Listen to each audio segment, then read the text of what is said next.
Let's look at Grinch real quickly. Just well.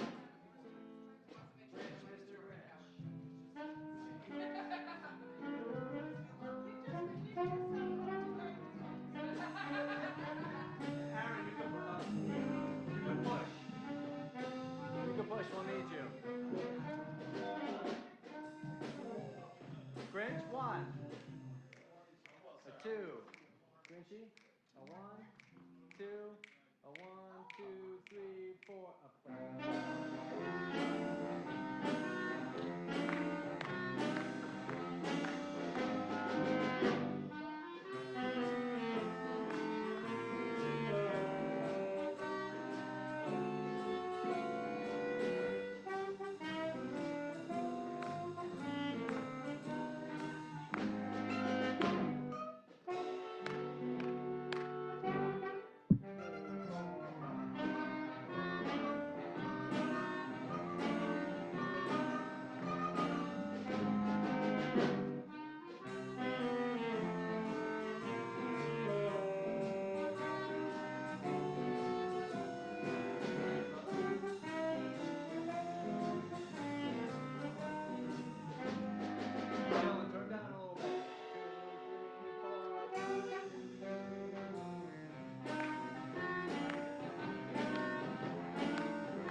And on TV right now.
Here's a popular song that originated in New Rochelle, and when it was the Glen Allen Casino. This is a dance song from the 40s associated with World War II that everyone will know.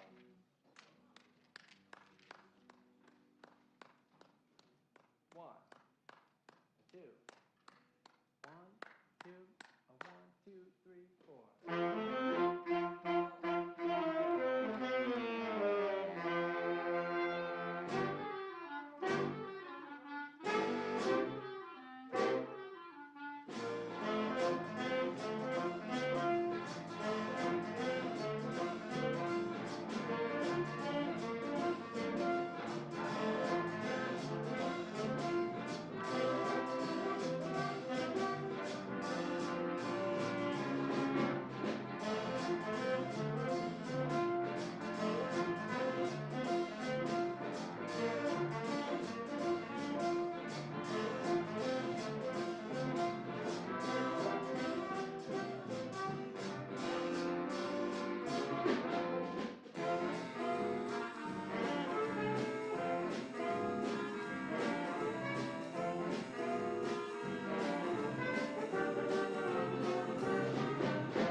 This is another piece from the 1940s.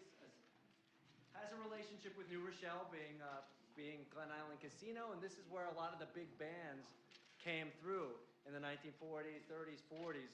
So it's not a holiday piece of music, but it is definitely associated with the Queen City of the Sound. So we hope you enjoy American Patrol.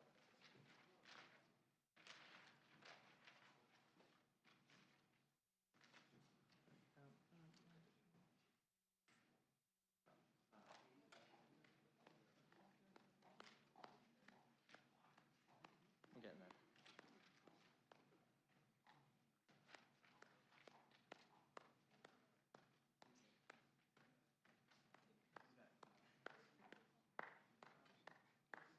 A 1, 2, a 1, 2, 3, 4.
Thank you. That was American Patrol. Okay, Charlie Brown.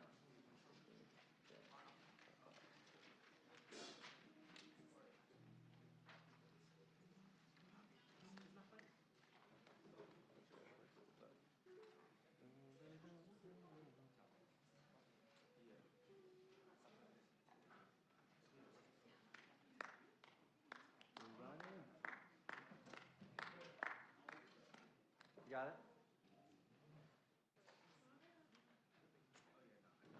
Nice.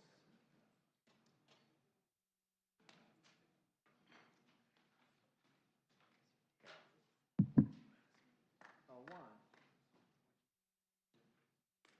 A one, a two, a one, two, a three, a four.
Repeat.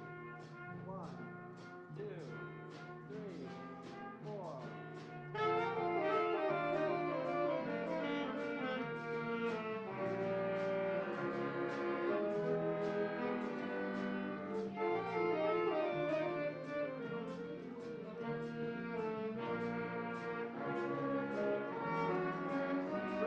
1,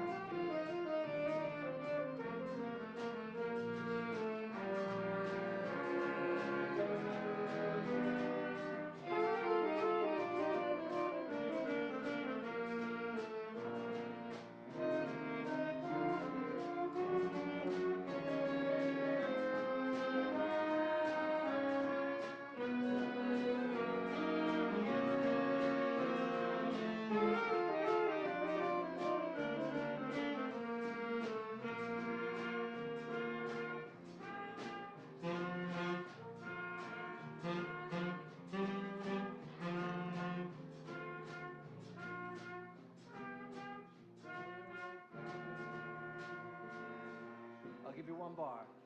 1, 2, 3. 1, 2, 3, 2. 95. 1, 2, 3.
Oh, they're singing. Okay. Count Bubba. This is the count Bubba.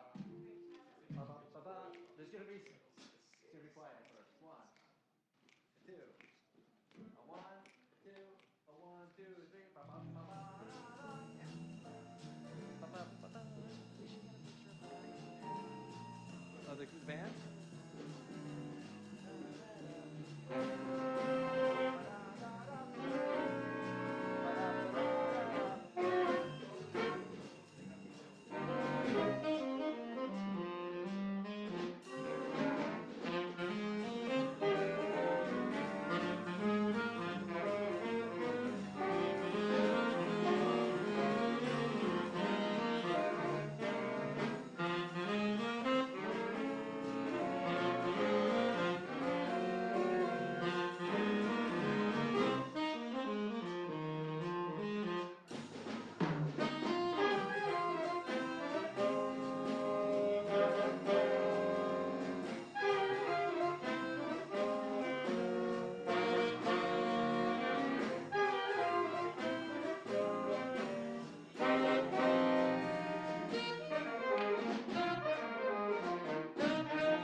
One, two, three, four. One, two. A one, two, three.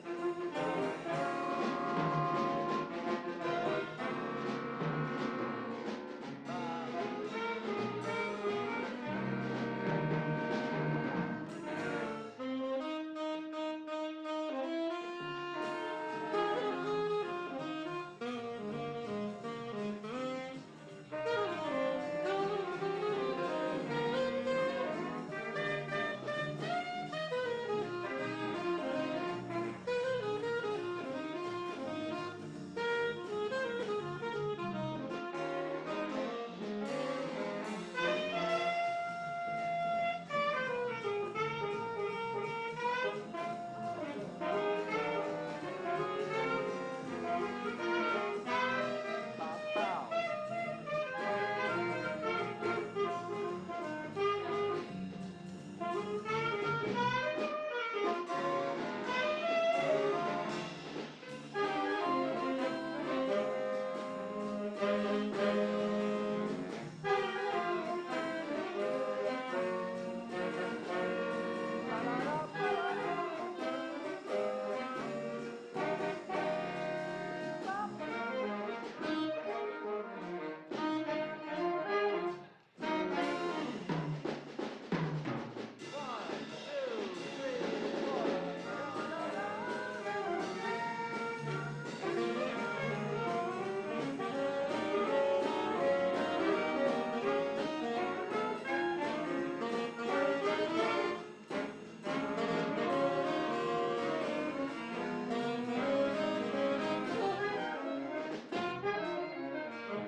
One more.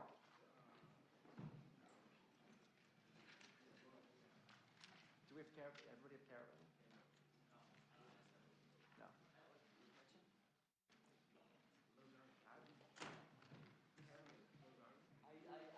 Everybody have Little Darling? All right, don't worry. Why don't we? You have sleigh ride? Everybody have sleigh ride?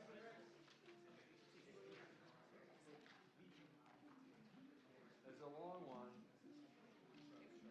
Do we have time around? Sleigh ride, sleigh ride. I don't know if everybody has. You have sleigh ride? You guys have caravan? We play that. Do you have caravan? No.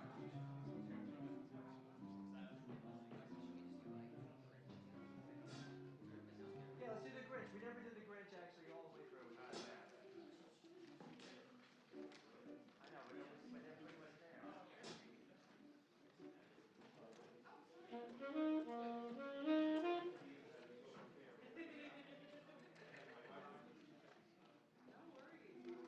Buddy, buddy.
Good evening, everyone. It's great to see you.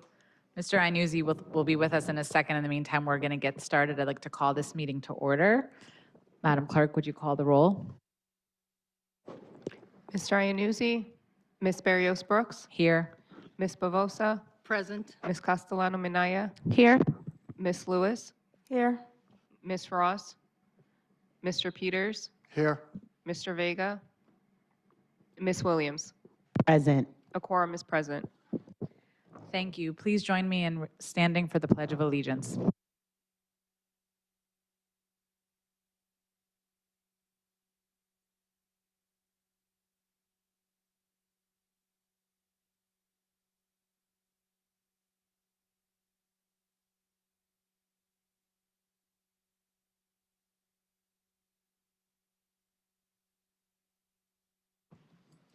Colleagues, can I get a motion to accept the minutes of the Board of Education regular meeting held on November 2nd, 2003, as submitted by the Clerk and Secretary of the Board of Education, and to accept the minutes of the Board of Education Committee of the whole session held on November 14th, 2023, as submitted by the Clerk and Secretary to the Board of Education? So moved. Bavosa. Second, Castellano Minaya. All in favor? Aye. Opposed? Abstentions? Motions carries. Now I'd like to open the floor for the Board of Education announcements. Colleagues? Ms. Bavosa. I'd like to just mention that Laura Heiss, who was an art teacher at Albert Leonard and in other schools for decades, is having some of her work displayed in the Mack Center here at the high school. And tomorrow night from 6 to 8 p.m., there will be a special opening at which her husband and daughter are present. So if anyone would like to show up in memory of her, that would be wonderful. And also, our community suffered a loss recently. Richie Perdue, who was the former president of the New Rochelle Little League for many, many years, and was instrumental in impacting many of our students here in the district, passed away this weekend.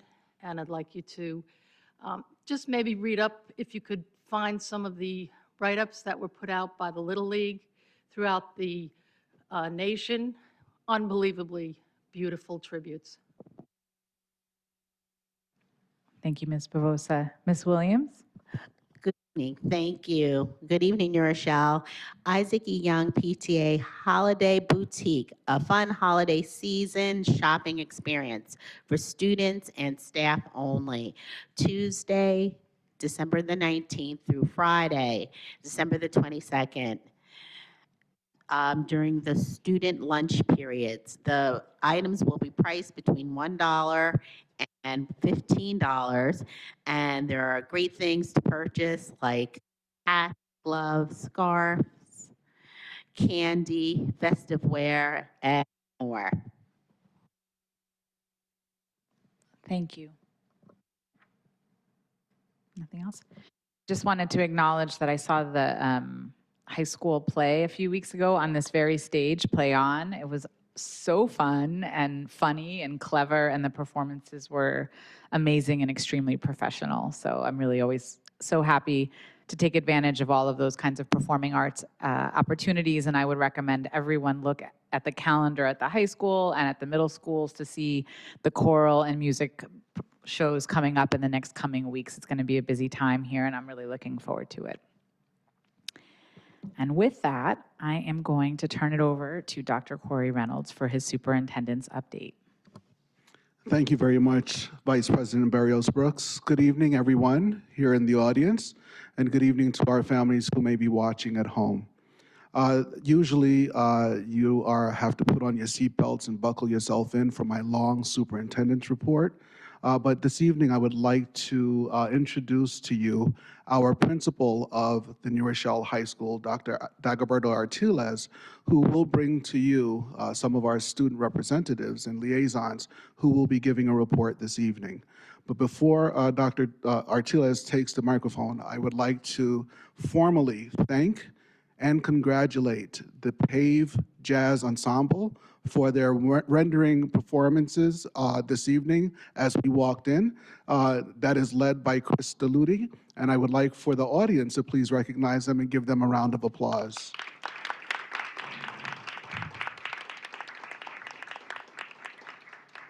And what I love about our educators in New Rochelle is not only did we get a performance, but we also learned something new tonight. So the historical background for a lot of the pieces that were played this evening actually originated here in New Rochelle at Glen Island. And I recognized these songs my entire life, and I did not know that that was the origin of that music. So I'm glad to learn something new as we experience something new. And with that, I would like to turn it over to Dr. Artiles.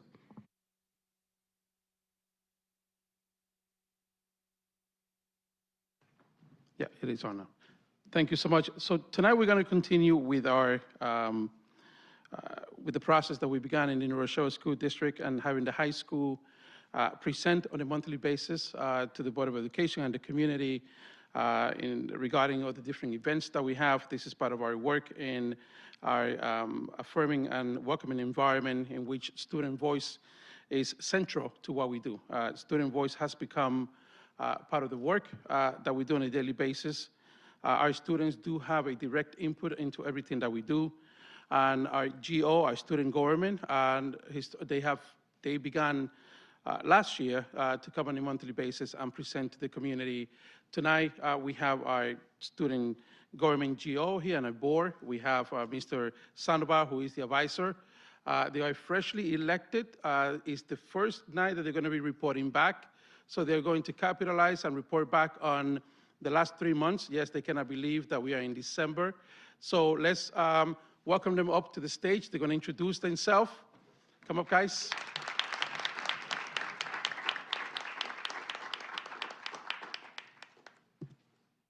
And Adam, as the president, is going to take us from here.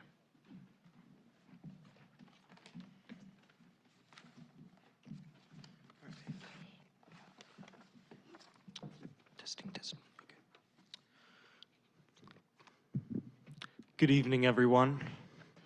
My name is Adam Relkin, and I am the student body president here at New Rochelle High School.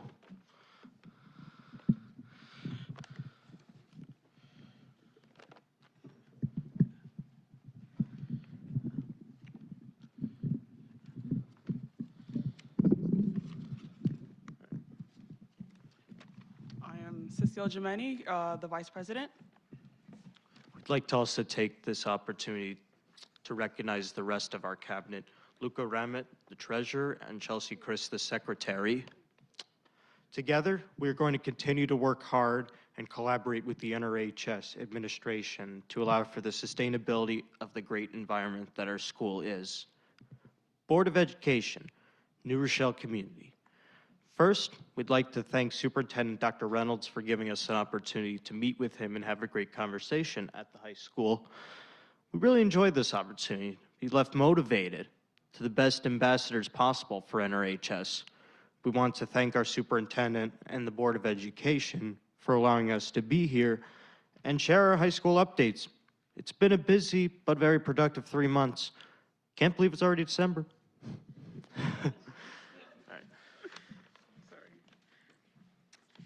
So to start things off, September 6th was back to school and everyone was excited and optimistic about starting the new school year. This time around, the entire school came back on the first day of school. We were excited to see our friends and reconnect with our teachers. Our Ignite mentors hit the ground running and conducted their very first training of the school year on this very first day. In the month of September, we held our student government elections in which we were elected as president and vice president.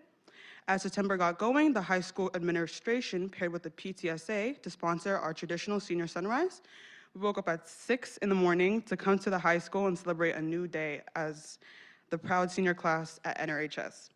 September concluded with NRHS hosting a Meet the Teacher Night. This event gave our students and caregivers an opportunity to meet with the best teaching staff available. The end of September also gave way to the dreaded but exciting college process. We got the opportunity to meet with our amazing counseling staff and start the college process discussion. The counseling department paired with the PTSA and presented to our parents of all they needed to know about our senior year. For October. October is Breast Cancer Awareness Month. NRHS replaced purple with pink to honor this great effort. By October, we are already professionals at getting around NRHS and know every single inch of the building. Therefore, it's time to celebrate ourselves and our school. Started with Club Day, had to delay Club Day due to the flood. Want to take this opportunity to thank the entire NRHS community for making that comfortable and reassuring for all of us. So about Club Day, the day provides an opportunity for returning and new clubs to recruit and for the entire student population to get an opportunity to sign up for a club. NRHS offers one of the most impressive lists of clubs and co-curricular activities around. A lot of choices, not a lot of time to be part of all of it. Club Day makes the way for the first Spirit Week of the year. Ms. Z worked with the students to come up with the themes and activities. Spirit Week leads to homecoming and pep rally. We were able to recognize our athletes at the pep rally and crown our king and queen. It was a very successful event. 2023 also marked the first ever homecoming dance at NRHS. More than 280 students attended a wonderful event held in the House Fort cafeteria. To make it even more memorable, a series of local food trucks were present at the event, giving us the opportunity to enjoy a variety of cuisines such as Mexican American, Middle Eastern, and more. Let's hope that, this is kept as a tradition for many years to come. October also marked the start of our wonderful MBK and MSKH and Power of Peace programs at NRHS. In addition, October also marked the first ever administration of the digital PSAT. Over 1,000 students tested, while our seniors had the opportunity to get to work on college essays, while the freshmen had a healthy dose of restorative practices, DASA education, and elements of what a welcoming and affirming environment is. October ended with our Halloween costume contest, and many prizes were offered, and many had a blast. We'll miss this event. Hopefully Dr. Attilies can grant us a special pass to come back next year and participate.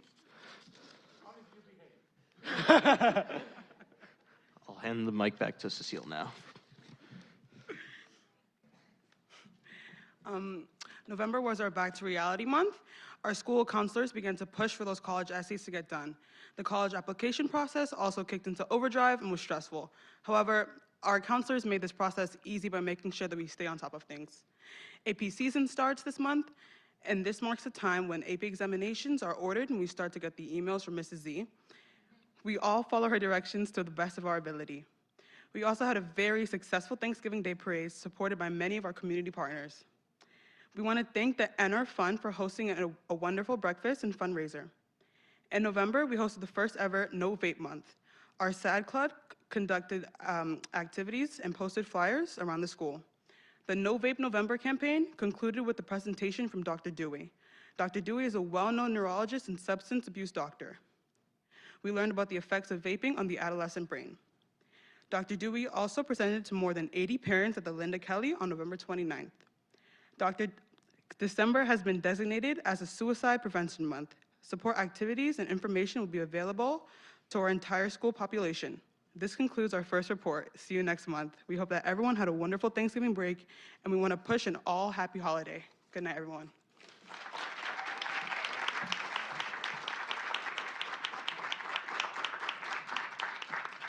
Thank you all so much, and a special happy birthday to Adam.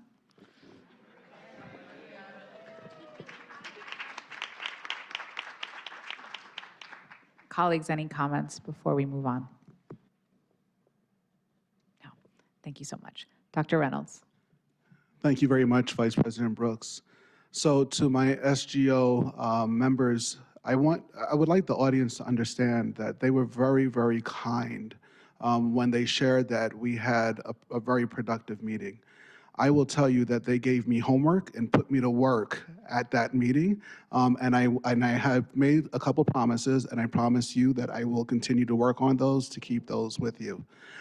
So thank you very much for representing the students this evening, and for bringing to us such a fabulous report of all of the occurrences here at New Rochelle High School.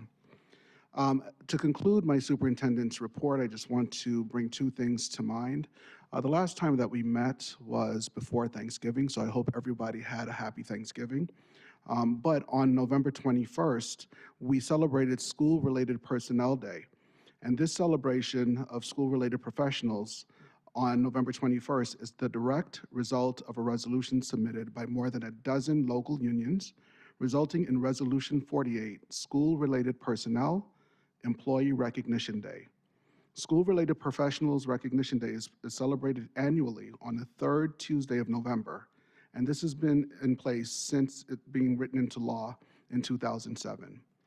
On that day, we formally recognize our SRPs, as they're more better known, but daily we celebrate and honor the work of all of our SRPs, inside and outside of the classroom, who help to educate and feed our students, monitor their health, administer school offices, keep our buildings safe, and maintain school facilities, all for the education, safety, and security of our students. These often unsung yet beloved individuals, I thank you for your dedication to our profession. It is a pleasure to work by your side. And coming up, please be reminded in December, Hanukkah begins at sundown on December 7th and ends at sundown on December 15th. To our families who celebrate, I wish you a happy and joyful Hanukkah.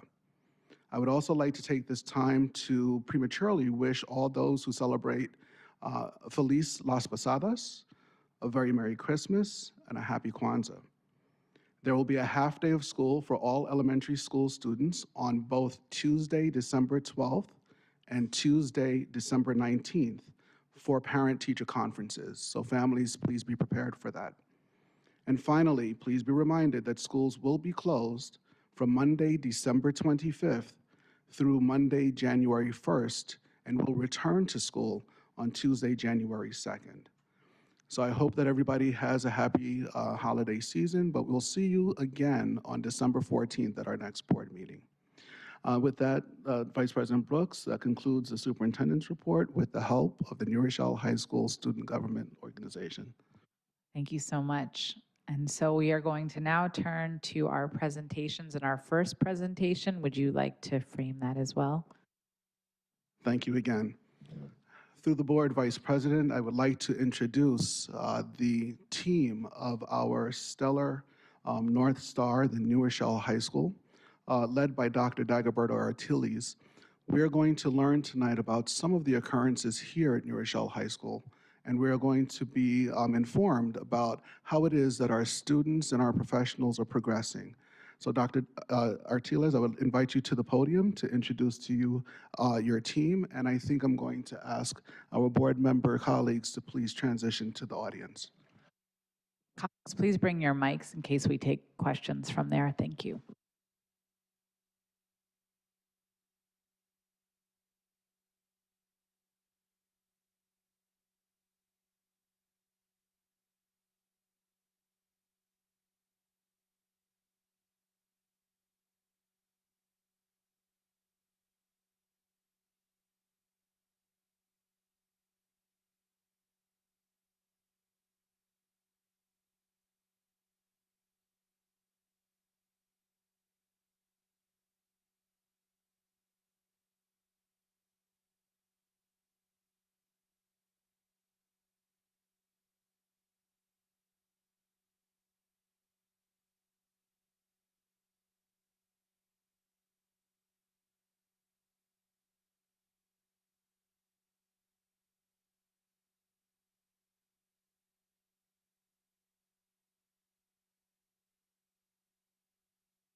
All right, there we go. Good evening, esteemed Board of Education, Dr. Reynos, Superintendent of School, Central Administration, and the community. Welcome to New Rochelle High School. It is the best school on the planet. That is according to my estimation. Tonight, you were able to experience the quality of work that we're doing with our jazz band. It is a 2-year initiative. New Rochelle High School is wonderful to see the progress that they have made.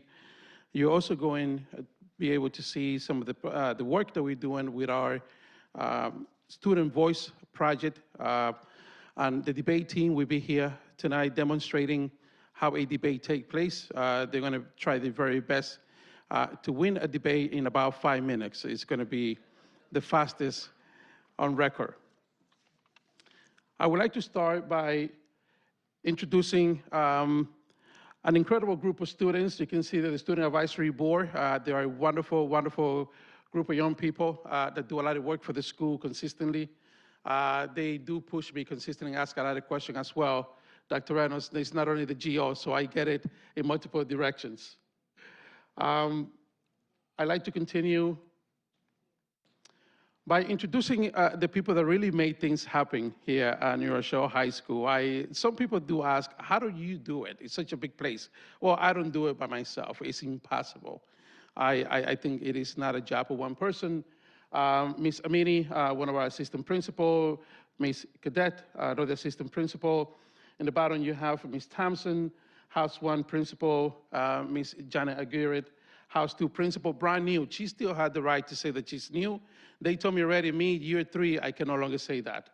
Ms. Nixon, who's going to be co-presenting with me tonight, House 3 principal, also a new principal to the school, and Mr. Seth Bushing, House 4 principal. As we continue, our wonderful department chairs, they do so much work when it comes to the academics. This is what I always tell the parents. If you have a question about anything in the classroom, these are the people you got to talk to, because I will send you directly to them. We have Ms. Arbola, our English chair, Ms. Gonzalez, Math and Architecture, Mr. Barbosa, Business and Social Studies, Ms. Liveres, Science Department. Then we have our Assistant Director for Special Education, Ms. Avion, Continuing Education, Ms. Mayer, and Huguenot Director, Ms. Strack. But we ourselves cannot do this without wider support. So we have a district-wide support as well. The advantage that I have is that we actually all live together in the same house. They are here. And it is wonderful to see how district-level administrators are always willing and able to do whatever it takes to help us and support our initiatives and the work that we're doing at the high school. So our new AD, Director of Athletics, Mr. Donaldson, Director of Guidance, Ms. Lugovinia Freitas, Director of Security, Ms. Newkirk, Director of Supervisor of Health and Physical Education, Ms. Rodrigo Gonzalez, Director of World Language, Ms. Goodwin, and not new to the district, but very new to the position, Mr. Lucero, Director of Performing Arts and Visual Arts. It is wonderful to have all of them supporting us consistently in what we do. Little about our school. The last time that we ran our data, we are at 3060 total number at the high school. Our sort of numbers are very stable across the board. You can see 21% African American, 53.6% Hispanic or Latino, 19.6% white. Those are our 3 biggest group of students. We have, and the rest are the other subgroups that you see there. Now, speaking about the main theme of our 2023-2024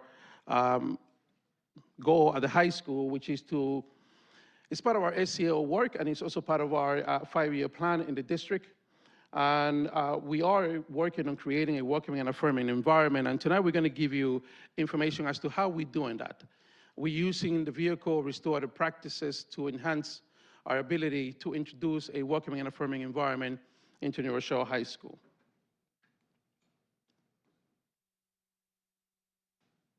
So you can see as we continue to work in ensuring that our work reflects the district strategic roadmap directions, the work in restorative practices as part of our goal to create a welcoming and affirming environment is directly aligned with our student learning goal, to which our restorative practices work not only create the space for a welcoming and affirming environment, but also support our teachers to integrate student voice and culture into the daily teaching.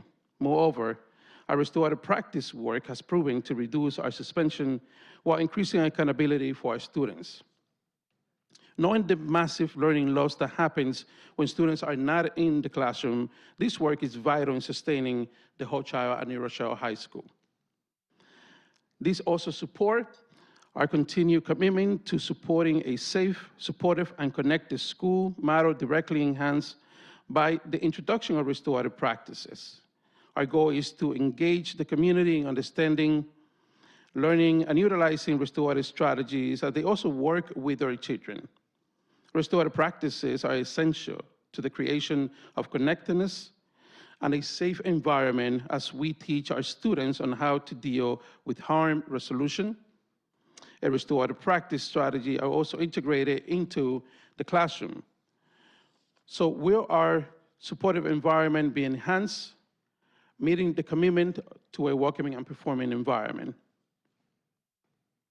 The goals. The goals of restorative practices is working to develop relationships and build social skills, build community connectedness, celebrate diversity, foster an environment where all stakeholders feel safe, welcome, and affirmed. And some of our goals include to develop self-awareness, social awareness, self-management, and responsible decision-making, build close relationships with students and families, learn about student culture and families and community, develop collective responsibility to using and integrating materials that represent and affirm students' identities. Also, elevating the capacity of all stakeholders to comprehensively integrate restorative practices strategy into the daily function of New Rochelle High School.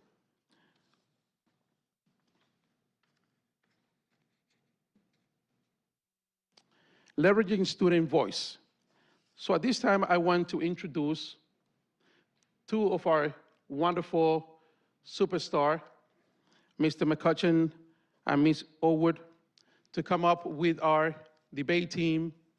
And they are going to present to us a little taste of what it takes to win an argument. So tonight, we're going to learn some of those skills.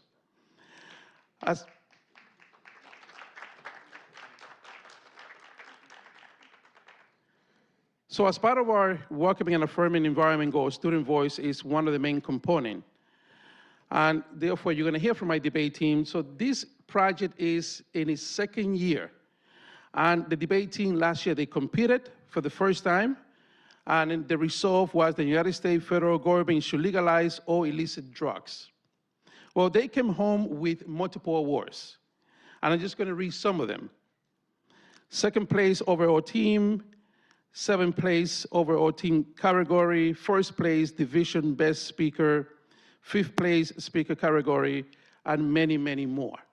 We are supporting currently our debate team at the high school. We do offer 2 debate courses, debate 1, debate 2, where the students, they also get the opportunity to sharpen their skills even further.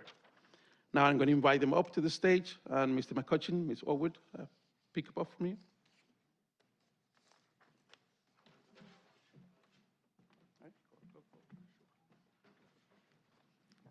Good evening, everyone. We will be brief because the show was really about the students. My name is Al McCutcheon. I teach here at teaching Global 10, African American Studies, as well as policy debate. Here with my co-coach, Stephanie Allwood. As Dr. Artili said, we're in our second year of our debate team, New Rochelle High School debate team. I will fall back and let some students want to come up here and express their opinions and perspectives about debate. We'll do that before the actual main presentation begins. Hi, everyone. Good evening.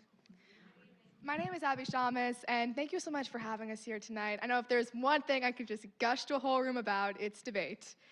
So I love debate, honestly, because you learn so much from debate. Obviously, you learn about public speaking, how to express yourself clearly, enunciate your words. And you also, all of our debates are around hot topics that are going on. I know illicit drugs were mentioned. We learned about social media. We learned about biometric technology. We learned about multiple perspectives from both of those things. And you can really learn about these things, and they relate to our lives. You go around this world and you see these topics, and now you know what it's about. And we're going to be doing a model debate really quick, and I just want to explain what it is, what do we do here. Basically, a month in advance to our debate, we receive a certain statement, right? And the pro sides argue, yes, that statement is 100% true, no question about it. The con says the argument, no, that statement, the opposite. No, that statement is 100% false. No way is that right. And using that month of preparation, we start to prepare and research and start to write up various speeches of why we believe pro or con. And because we don't know if we're going to be pro or con until the day of the debate, we prepare both sides. We have to look at multiple perspectives, and that's what we're going to be seeing here. We prepared little mini speeches in order to sort of demonstrate what it's like in a real debate. So thank you so much.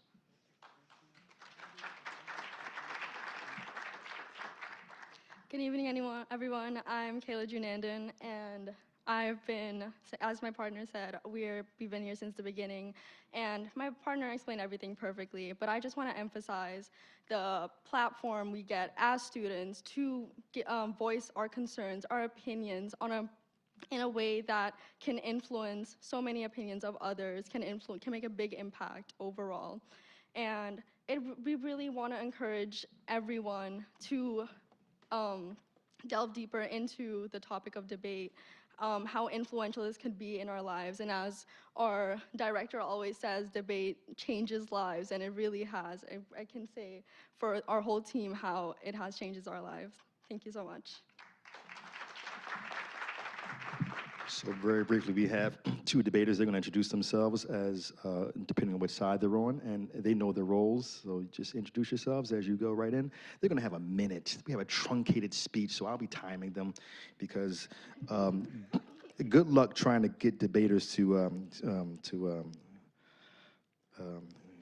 stick to their time limits. But here we go. So whenever you guys are ready, introduce yourselves and go for it.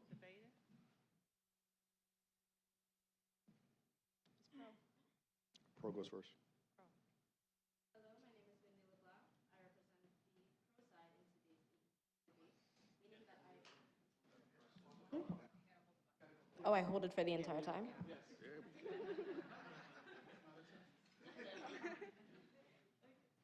Restart. Hello, my name is Mindy LeBlanc. I represent the pro side in today's debate, meaning that I agree with the resolution that the U.S. federal government should forgive all federal student debt. Debt forgiveness increases college attendance. The ECMC group conducted a survey of high school students which found that the likelihood of attending a four-year school sank nearly 20% in the last year. Almost 1/3 of high schoolers said the pandemic's financial impact made it less likely that they will attend a four-year college, the report found. The burden of tuition is discouraging American citizens from going to college. And for those who are already facing abject poverty, education is one of the very few paths to a better future, to a good job, and to end the poverty cycle for the descendants. According to a Lumina Foundation survey, high school students who have never attended college have a higher rate of smoking, obesity, and heavy drinking. There are many reasons that higher education correlates with better health. Those with college degrees also have a greater access to health insurance, which can lead to more preventative screenings. And a generally healthy population is needed for a bustling economy. So Judge, we win because we are giving the 38 million people below the poverty line a chance at higher education. We're encouraging teens to further their education to create diversity within jobs. And we're creating a healthier population, which reduces government expenditure on healthcare and strengthens the workforce. And by doing all of these things, in addition to helping small businesses that often rely on the personal savings of entrepreneurs, we are benefiting the government and the entire population of the United States. Forgiving student loans is not just a financial investment, it is a strategic investment in our nation's future. Thank you. Thank you.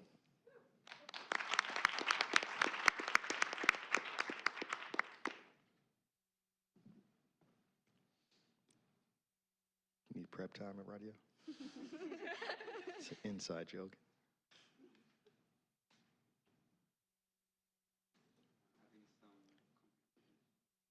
Just go off the head, man. Let's go.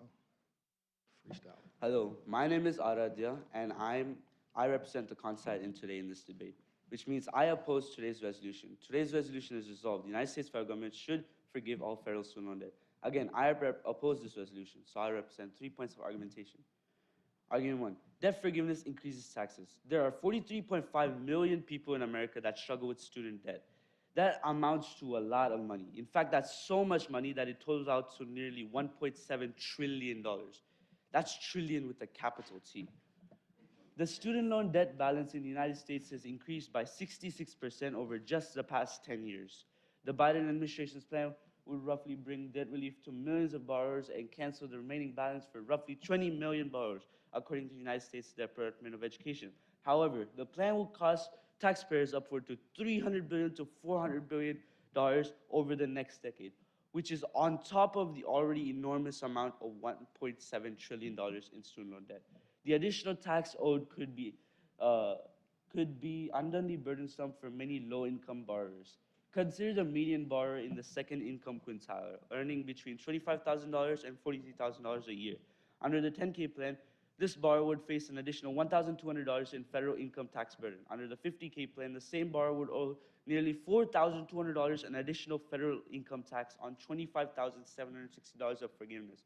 For perspective, that's nearly half of the borrowers in the income quintile can't cover the amount owed under the 10K plan from money in their checking and savings account. We do not believe the United States federal government should forgive all federal student loan debt because debt is a massive problem. Why would we want to cause even more problems when America is already struggling to solve this problem? Judge, the con side wins because we are helping America now, America tomorrow, and America a day after. Judge, the con side wants to solve American problems while the pro is only wanting to worsen our already mountain of debt. In fact, that's $33 trillion of just debt. Why would we want to focus on the $1.7 trillion when we have $33 trillion of debt? If the economy of our country is doing horribly, everything else will be horrible. Judge, as the con side, we are outweighing the pro just because the pro side is looking at the short-term solution by fixing the student loan problem now, but is causing so many problems in other fields while we are focusing on the long term. So, Judge, the con side wins. Thank you. Crossfire.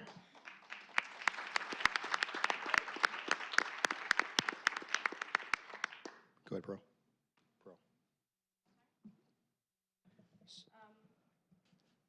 Mindy, I have a question for you. Okay, I have a question for you first. All right. Okay. Are you aware that according to the CNBC and Forbes, that student loan forgiveness is not taxable in most states because they follow federal tax rules? How many states? In most states. In most states, but what are your sources? I literally just said CNBC and Forbes. How do we know that most states affects everybody? We are here to solve everyone's What do you mean, how do we know that most states affect everybody? So most states don't affect everybody? Not just a couple of states. We are here to solve everyone's problems. And how are you solving everyone's problems? I have a question for you. How are you solving everyone's problems? I'm telling you. How are you solving everyone's problems? You said you had a question for me, so how are you answering my question with a question? Adding $2 trillion of student loan debt to our already huge $33 trillion of student loan debt where Americans are already struggling to pay this amount. Where in Biden's financial plan, debt forgiveness, did they That's say not that my the plan, question. I'm that the asking plan how raises do the debt you ceiling? justify increasing the And debt that would be a amount valid when question if it Americans are actually did already raise the debt struggling ceiling. It to does pay not. off this? They It are does. reallocating So funds. They are just reallocating paying, funds. just How do you going know into that debt it for does? $2 trillion does not increase the debt amount? It is not So going $2 to trillion increase the is amount. just They're nothing going for to you? reallocate funds. They're going to reallocate funds. Yes. But from what industries? They could be taking it out from any industries. There are like Yes, majority and of schools The in two things can go. in New York State They alone can are underfunded. coexist. The two things can go and coexist. Can you explain how and Okay. show your sources, please? Okay. According to. Okay, according to the White House, Biden's budget proposal expands Medicare funding in the long term and proves that the goal of debt forgiveness and the goal of Medicare, which is where some of it would be coming out of, could coexist. How much will be coming out of Medicare? I don't know. It could be a very small amount. I told So you you're right saying now a that very there small would amount. be a It could- $300 billion to a $400 And billion that will amount. do it for these two. Clap it up for them. As you can see, Cross-examination can go on forever, and sometimes I forget to put my timer on and let these guys go a little bit further. Just to conclude, we want to thank the debaters for getting up here. It's never easy to get in front of an audience to speak publicly. We were over time, man. We appreciate you so much. It's never easy to say. So just to conclude real quick, you guys know, if you know me, I'm not really shy about talking about education. And with regards to the context of education, one of the major skills we're seeing that you saw in the last piece right there is the idea of sustained inquiry. So when students get a chance to ask questions, often and early, these are one of the most powerful tools we're giving our students. Debate is a direct access to that sustained inquiry, along with the debate class we have, along with things we're doing in school. So once again, support debate, support sustained inquiry, and support these guys. Thank you so much.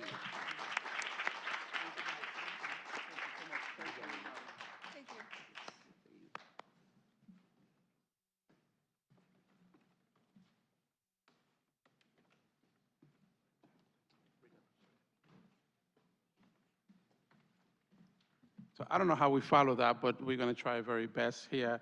I want to introduce Ms. Nixon so she can take us to the next few slides, and we're going to go quickly so that way we can get to another very exciting part of our meeting tonight, which is to introduce our tenure recipients for the New Rochelle High School.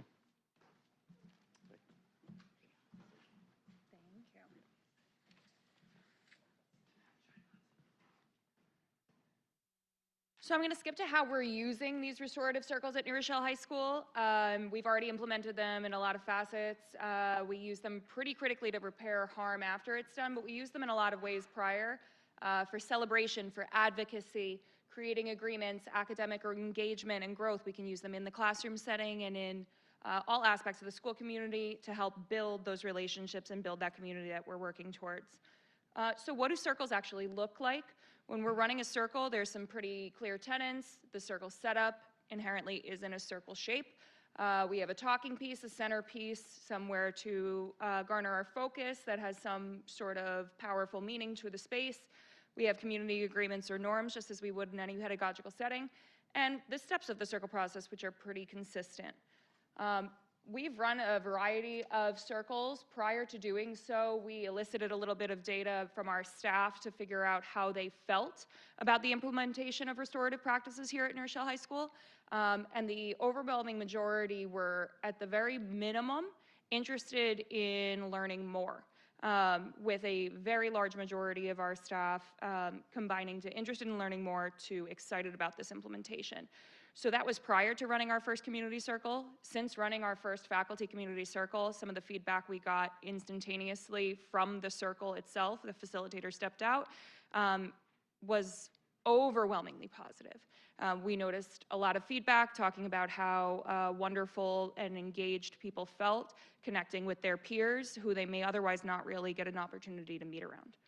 So what are our next steps moving forward in regards to community circles and restorative practices?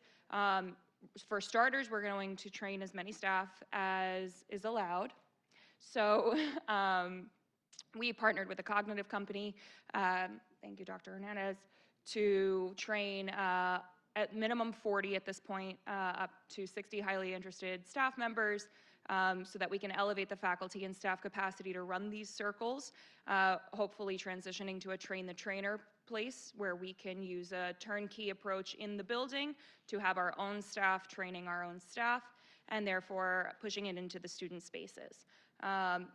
Teaching through this restorative lens is going to transition into the pedagogical spaces, and elevating the capacity for students to run these peer mediations. That's an ultimate goal of ours within the near and long-term future.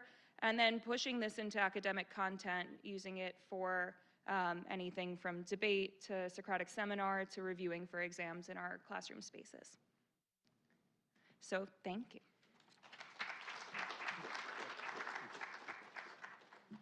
Thank you so much, Ms. Nixon. As you can see, they do learn quickly in New Rochelle High School. Brand new house principal already doing a wonderful, wonderful job. Clearly a superstar. Now I'd like to introduce another two great superstars. I cannot be successful without the support that I get and the conversations, of course, from my two assistant principals. Here they are, Ms. Amini and Ms. Cadet, to present our tenure presentation for tonight. Congratulations all. We are incredibly proud to make this commitment to you. And New Rochelle High School is a great place because of the work that you do, and we want to recognize you. Thank you.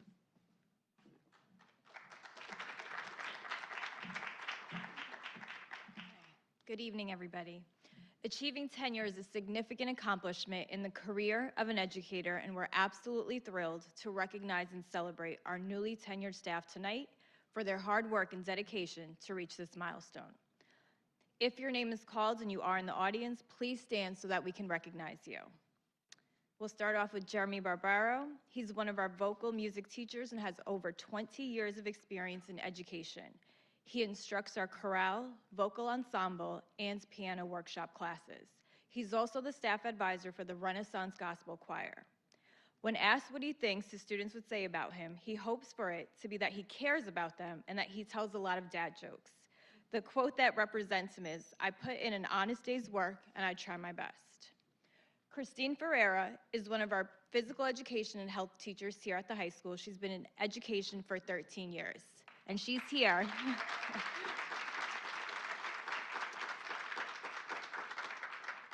Christine believes that her students would say she's extremely nice, fun, and warm-hearted, as well as how much she inspires them to have a love for exercise and movement. The quote that inspires her is, "There is no better exercise for strengthening the heart than reaching down and lifting another." Paul Guastella. He is the Italian teacher at Huguenot Academy, and this is his 20th year in education. His students would say that he's humorous, kind, thoughtful, and patient. And he always tells his students, "Whatever happens to you today, you will somehow make it through to tomorrow. So don't spend time panicking over what you may be struggling with. Try to work through it because you will make it." We have Brittany Hastings. She's a school psychologist at Huguenot Academy and has been an educator for 13 years. She graduated from the University of Buffalo with a Bachelor of Arts and her Master's in Science in School Psychology. Her favorite quote from Maya Angelou that inspires her is, "People will never forget what you said.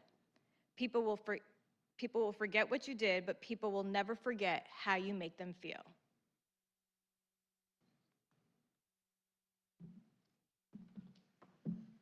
Good evening, everyone.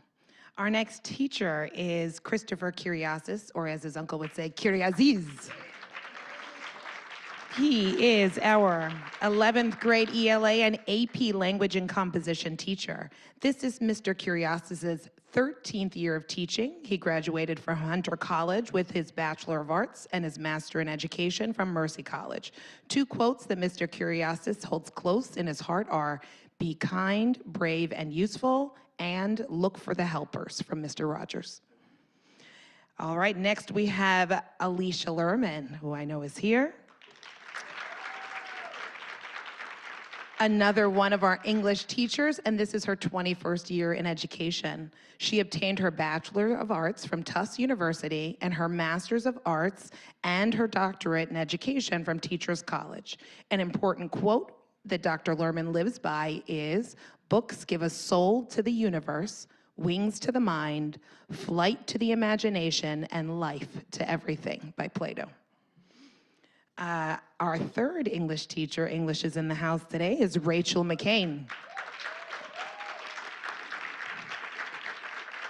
She is also the advisor to the Huguenot Herald student newspaper and our National Art Honor Society. She has 10 years of educational experience. Ms. McCain earned her Bachelor of Arts in English from CUNY York College and her Master's in Fine Arts in Writing from Sarah Lawrence. The quote that inspires her with her professional work is, "Be the teacher you needed when you were younger." And then we have Brianna Rett, I'm not sure if she's here, teaching assistant in the high school special education department. With 7 years of educational experience, Brianna earned her associate's degree from SUNY Sullivan and her bachelor's in liberal arts from the College of New Rochelle. She's currently working in our life skills program and with our students at Project Search, assisting them in building the skills needed for independence.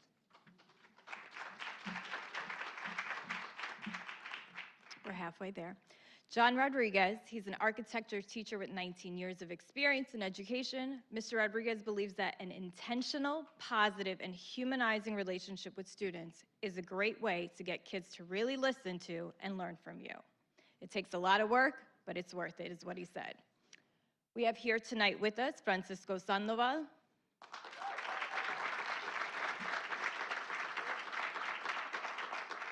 7 years an educator, Mr. Sandoval is a social studies teacher and a 2011 graduate here from New Rochelle High School. Our students see Mr. Sandoval as a role model, an advocate, and someone who has high expectations for all of them. He believes that his students would say that he has a lot of love and care for them, not just as students, but as people. They would also say that a lot is expected from them because he cares about their success outside of the classroom.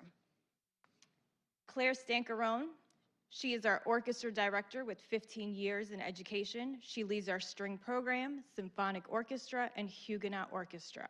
Prior to joining us at the high school, she also taught the orchestra students at both Albert Leonard and Isaac E. Young Middle School. Claire's passion has always been, as she would say, do what you love. And then we have Suzanne Texo, who's here with us tonight.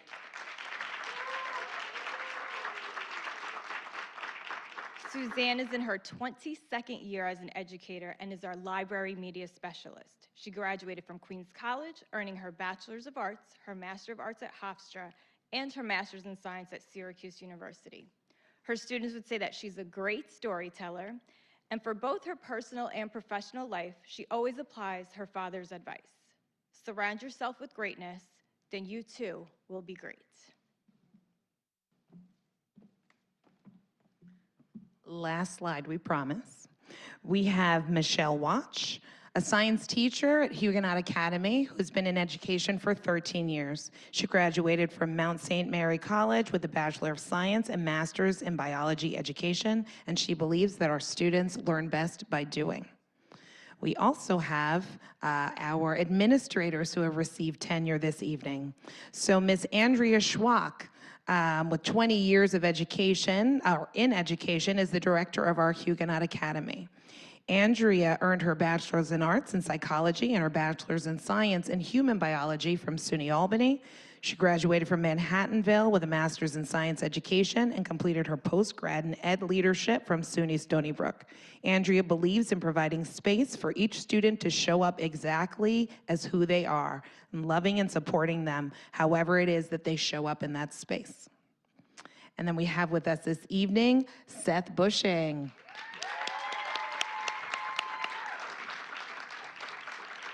The indispensable Seth Bushing is our House 4 principal and our master schedule. He's been in education for 12 years. Seth attended and graduated from SUNY Stony Brook, CUNY Queens College, and the College of St. Rose. Mr. Bushing is a hard-working and caring administrator who makes sure that every student and staff member has a voice and is part of the great work we do as a school. He strongly believes in the values of education and equity. And last but certainly not least, we have Miss Latoya Thompson. There she is in the corner. All right, she currently serves as our House 1 principal and has been an educator for 20 years, including beginning as a teacher here.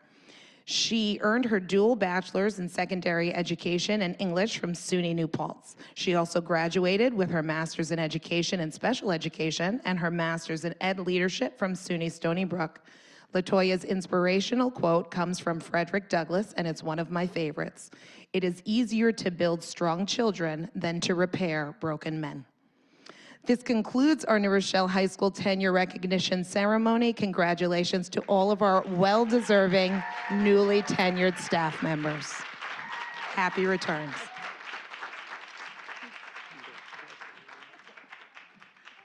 Thank you so much. Congratulations again. Any questions, anything? Do any of my colleagues have any questions? I have a comment and a question. One, I just want to really highlight that our district has gone through a lot of turnover the last couple of years, the central administration, the high school, and I love to see how many administrators tonight are getting tenure at the high school. It shows the stability of our school, but it shows the amazing work that you and your team are doing, Dr. Artiles. So congratulations. I commend you, and I commend all your staff who received tenure tonight. Thank you. Thank you.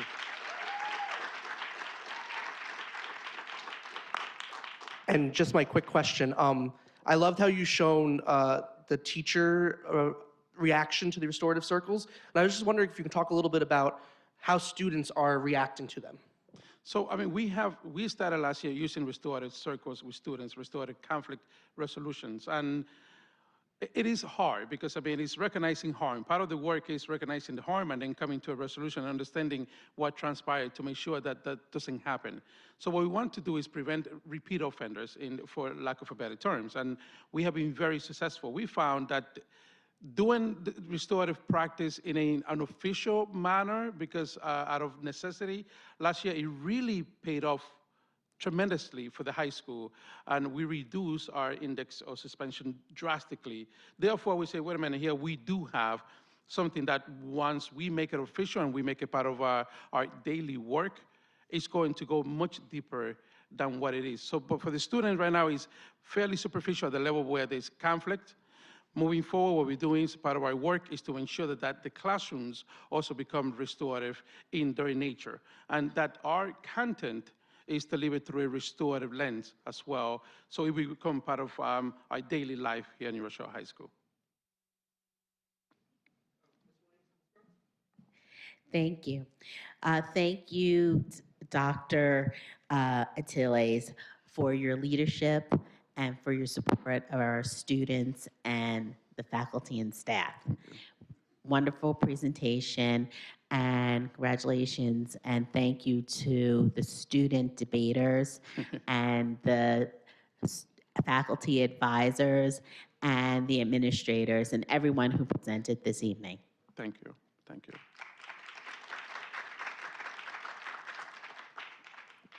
I just wanted to give a big shout out to the debaters in particular. And I guess I have and I really appreciated Mr. McCutcheon's framing in terms of sustained inquiry. I think that's vital, especially in tough times, to keep on asking questions and learning from each other, and not knowing what view you have to take and understanding fully what the other might think. I just thought that was such an important skill. And so my question is, how can more students in New Rochelle High School have access to that wonderful sustained inquiry in their curriculum, and making sure that that just is embedded in, any opportunity? So thank you so much. And that's a great question. And I use an example, robotics. When I came to New Rochelle, we had a total of about 16 students involved in robotics. We worked to expand it. We created courses. Today, we have about 70. Right, so we have been able to do that from within. We have 2 robotic teams that are at the competition level. Debate is a very, very new experiment for us, and they did extremely well. So what did we do last year when we realized that our students had that skill and the ability to sort of push the limit, go for the first timers to a competition, come back with a ton of hardware? We said, we got to do something. So we created 2 courses. So right now, New Rochelle High School has Debate 1 and Debate 2. And it is 1 section each. We have another round of scheduling coming up this year. Those courses are available. I'm pretty sure that the population is going to increase. We're looking forward to students joining those classes, because in there they sharpen their skills and they become part of the debate experience. Not only that, next year in March, we are the proud home of the American Debate League tournament. So come out and take a look. So because we are getting noticed by many, many, many schools out there. So we're going to have schools visiting from Connecticut, New Jersey, out on the island, some Pennsylvania. So we're going to have multiple schools come out to New Rochelle High School, see what we are, see what we have to offer. So we're looking forward to the expansion. Thank you so much. Yeah. Ms. Barroso? Good evening, Dr. Artiles. I'd like to thank the Prelude Jazz Band. I'd also like to thank the debaters. The quote from Mr. McCutcheon was, "Debate changes lives." Yes. I really listened to what you had to say tonight. I would love to sit and talk with you and perhaps debate a little bit.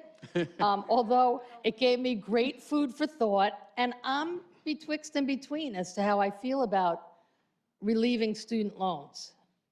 In the meantime, you have to consider, and this is for both of you, not only taxes, because yes, that impacts people from the ages of whatever time you work up, but when you mentioned Medicare, you have to remember, from the top down, you are addressing an entire nation.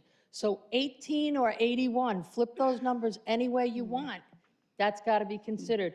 I really enjoyed your debate, and I appreciated that Mr. McCutcheon and the other people who work with the debate team have done so beautifully.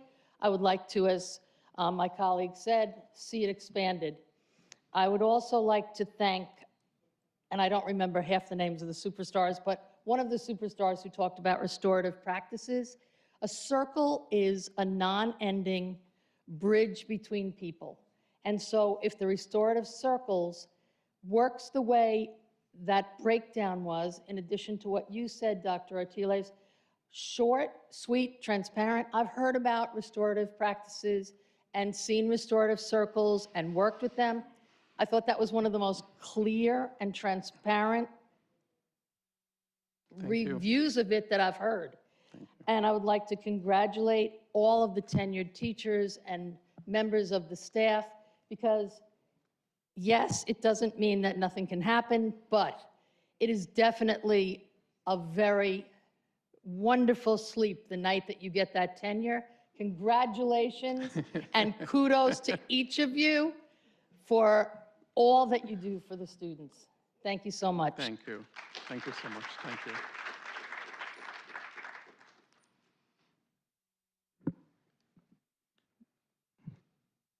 Very quick, I promise. My hope for our district is that all of these incredible, phenomenal best practices that are happening in our high school can also be happening from the earliest ages up. Pre-K, kindergarten, first grade, also seeing the power of restorative practices and of student voice and leadership. I was over here snapping pictures because I was so inspired and I wanted to share it with my children who are in elementary and middle school. So it's an inspiration. You, the students, you are such an inspiration to New Rochelle, and we are so proud of you. Keep on, and always let the board know how we can support you and amplify all the greatness that we see here at the high school. Thanks. Thank you so much. Thank you.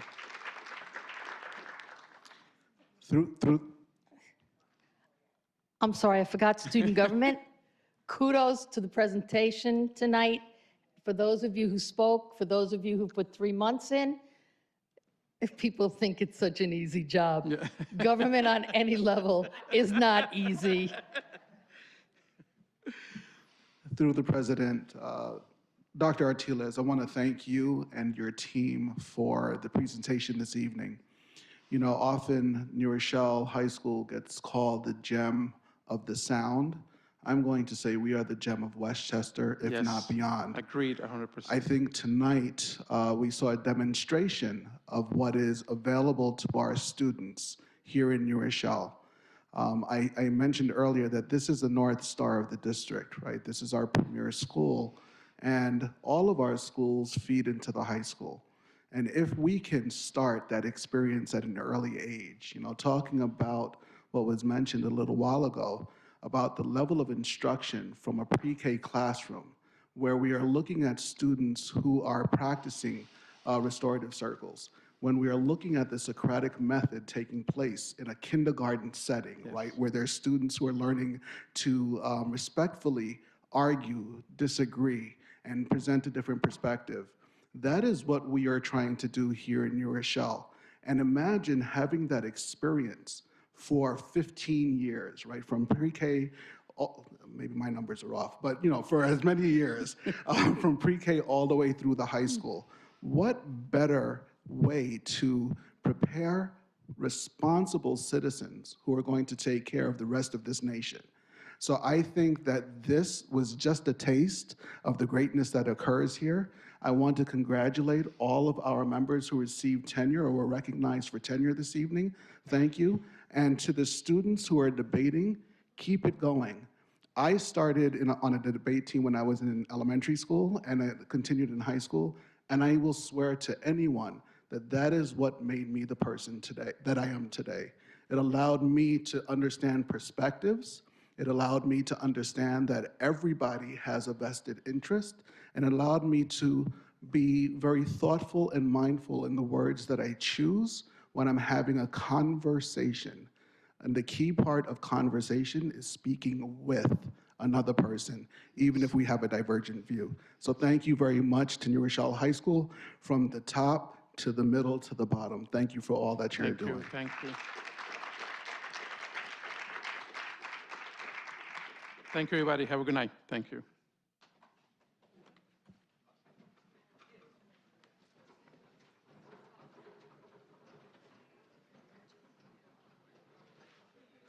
I'll just give it a second while everyone clears out.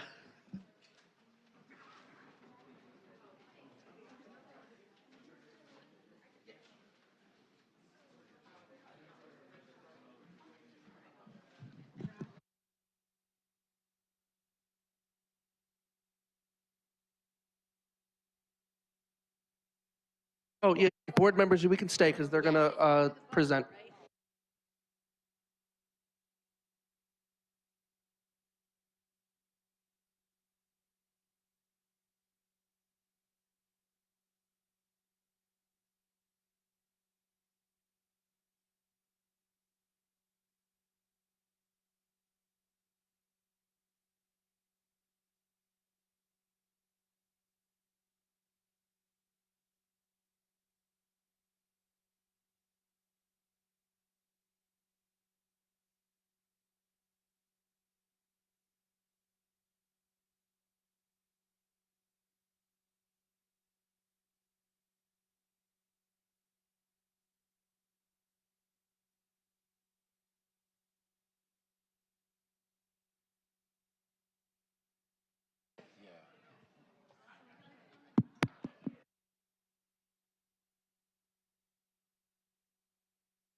All right, perfect, everyone. Next up is our budget work planning meeting, and I'll throw it over to you, Dr. Reynolds, to set the stage.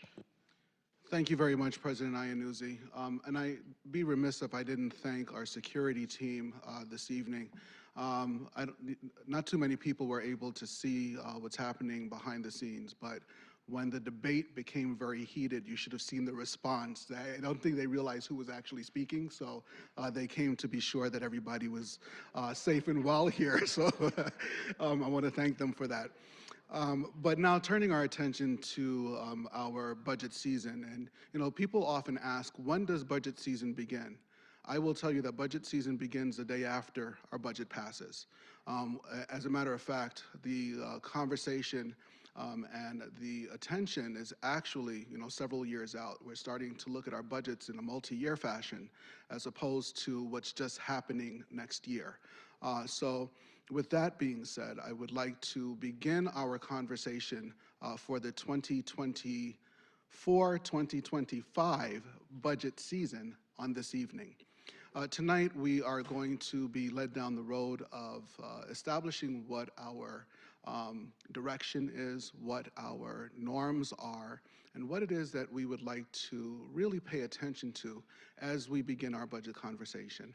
And I'm going to introduce to you this evening and ask to come up to the microphone our Assistant Superintendent for Business and Administration, Mr. Carlos Leal, who will walk us down the path of our vision for the 24-25 budget.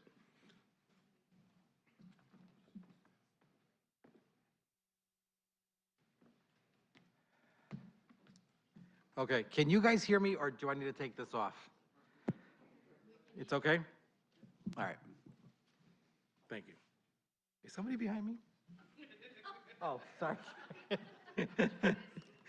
If I may, I also would like to introduce Joy Mike, our business administrator for the district. This is her first formal presentation to the community, and we're really glad that she's joined the team. So we'll tag team this presentation again. Thank you to Dr. Reynolds to set the stage. What we're talking about tonight is where are we going as we continue to slow down the process so that it's fully accessible by the community. Our budget development process, which we'll speak about tonight, really about what is guiding our decision making, the roadmap itself, some budget variables to keep in mind, a budget snapshot, stakeholder input, and then when will we come together to vote as a community. So our guiding principles, and you repeatedly see these because we are taking them to heart and truly reading the words and the language to make sense of what we're trying to become. And so our district vision, which really focuses on trusting, collaborative, innovation, high-performing education. Our district mission in fostering a safe environment and providing high-quality education. And we've received that as our call as well to make sure that the budget itself is in line to this, and we are educating the community along as we're building it together. And of course, our equity vision, and you'll see a little bit more of that in the presentation. And then our core beliefs, that we are providing opportunities to create that safe, joyous environment, support of all parents, staff, teachers, administrators, and at the heart of this are students. So the budget development process. And I have not turned any page, Joy, and I apologize.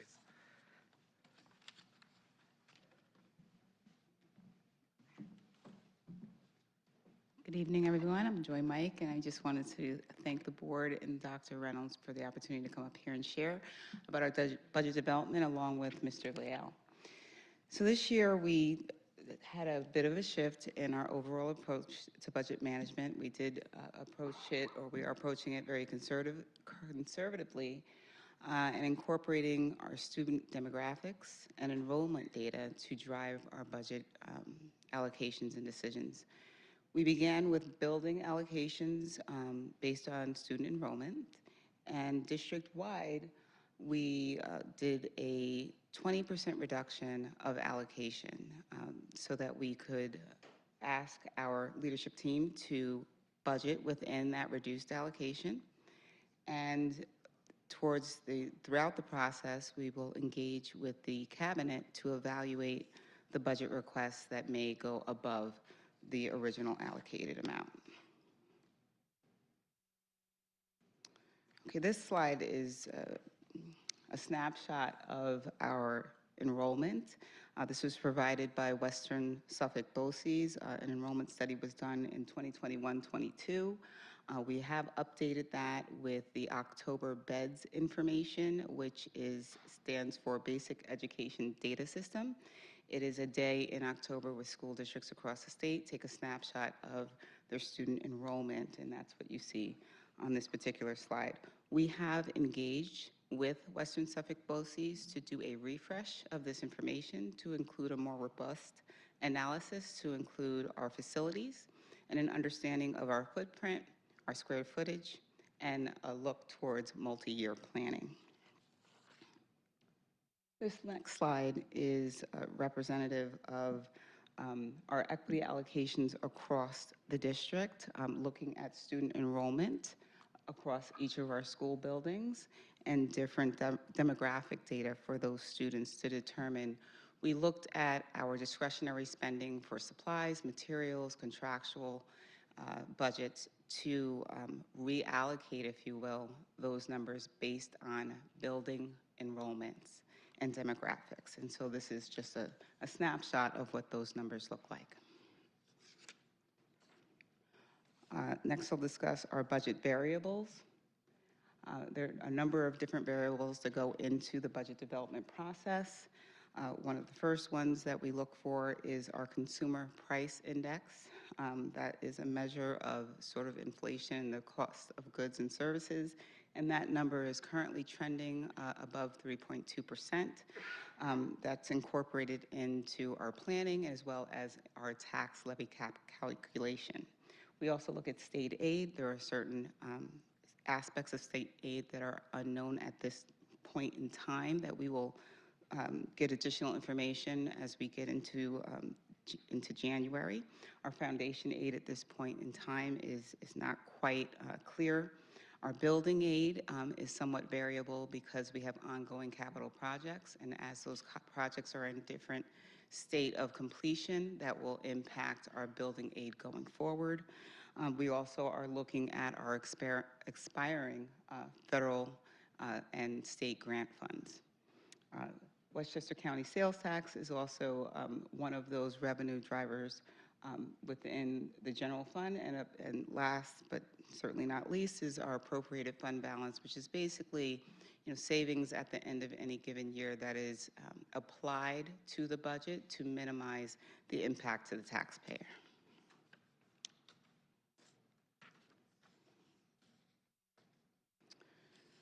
This slide is a picture of our tax levy history. Every year, districts will do a calculation of what the maximum amount of tax levy that can be raised through a series of different numbers that are calculated that the state provides us that equation. So this picture is from 2019-20 through this last or current school year. On the left-hand side, you'll see what the limit was, how high we could possibly levy taxes within that tax cap environment. And you'll see over time that that maximum tax levy over the 6 years that are pictured was just over $21.6 million. On the right-hand side of this particular slide, you'll see the actual tax levy that the district presented to the voters for approval. And you'll see over that same period of time, our actual tax levy increase was just under 14 million at 13.7. And so the difference between those two numbers, the maximum amount that we could have levied and the actual levy that we presented to the voters was a difference of about 7.8 million. And so this next slide is really just a picture of what that gap looks like or represents in terms of just an easier way to view it. Okay, I am going to turn this back over to Mr. Leal to cover additional budget variables. Thank you. So similar to last year, what we're providing to you tonight are just small pieces of information that will come together as we begin to develop the process. But this is where we're needing to begin with some of the answers that we have and then questions that we still have because we haven't received all of our information from the state. In the spring, we did provide a grant overview of all of our grants, but this is just a quick snapshot of what the budget currently is and the expiration dates of these grants. We don't know what those dollar amounts will be for next school year, so we are still waiting for that information.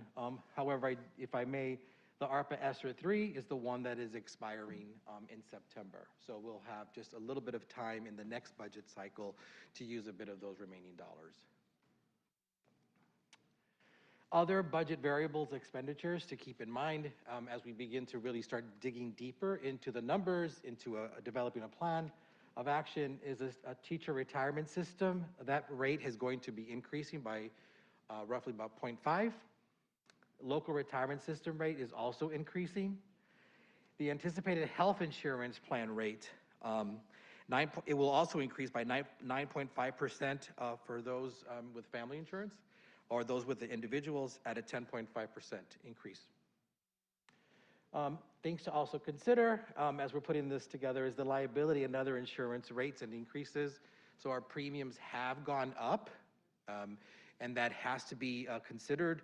We've been engaged in conversation around, is there a way in which we can use some of our reserves in a strategic way that doesn't impact, again, the voters, to offset some of those costs so we don't have to incur those into the following school year. Utilities of the fluctuations, it is just getting more expensive to heat, to light. We're all feeling it at home, and similarly. So we have certainly engaged in activities to minimize that cost, and thank you to facilities for putting some of those systems into place. And then our collective bargaining agreements and those salary increases for both FUS and ANS. And then transportation and other contractual renewal increases. We'll have to gather more information around those. And then our budget roadmap in general. Previously, we provided where are we on our way. What we've accomplished thus far is bringing the calendar to the board. Working through that calendar, we've started to engage in conversations with our administrators, both at the building and the district level.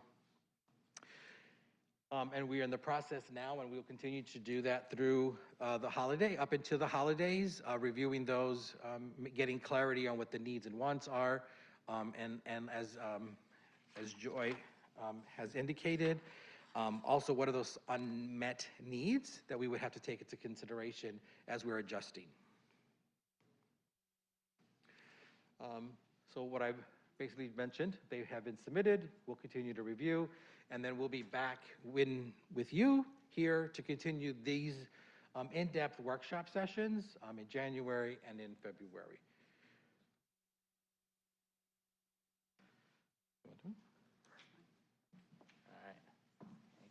Tag team one more time. Okay, so ultimately at the conclusion of our budget development process, we have to provide the board and the public with a balanced budget. Our revenues must equal our expenditures. We can't have expenditures that far exceed the revenue that we anticipate coming in. So it's important for us to strike the right balance with that and to minimize the impact to the taxpayers and the community. But we can't obviously strike that balance alone. It will require incorporating feedback and stakeholders to help us understand the direction that the district should go with respect to budgeting. So within that stakeholder feedback, we have our board presentations tonight being one of the first. We also have our administrative requests that have come in their budget submissions, their initial submissions, and those did include, facilities requests, materials and supplies requests, PD, a number of different things that are anticipated for the 24-25 school year. In addition, we are having those budget review sessions. We started those this week, and they will continue through next week, and I think maybe into the following week before the break. Following all of those budget review sessions, we will have a number of budget presentations with the board and the community, and we will have a budget hearing, and that is currently scheduled for May 7th. After budget adoption, which I believe is in April, we will have community meetings where we will speak about the budget development process and the budget plan for 24-25 and a variety of different meetings throughout the community. There are multiple opportunities for the community and stakeholders to provide feedback in addition to those meetings and presentations. You can come to a board meeting. You can email the board at the address listed at the top. There's also an email address that we've established specifically for budget development, and that is 2425 budgetquestion@nredlearn.org. And in addition to attending a board meeting, they are also streamed and available on our website and archived in various places as well. So, having said that, I will open it up to any questions that the board or community may have. Do any of my colleagues have any questions? Ms. Bavosa? Good evening. Thank you so much.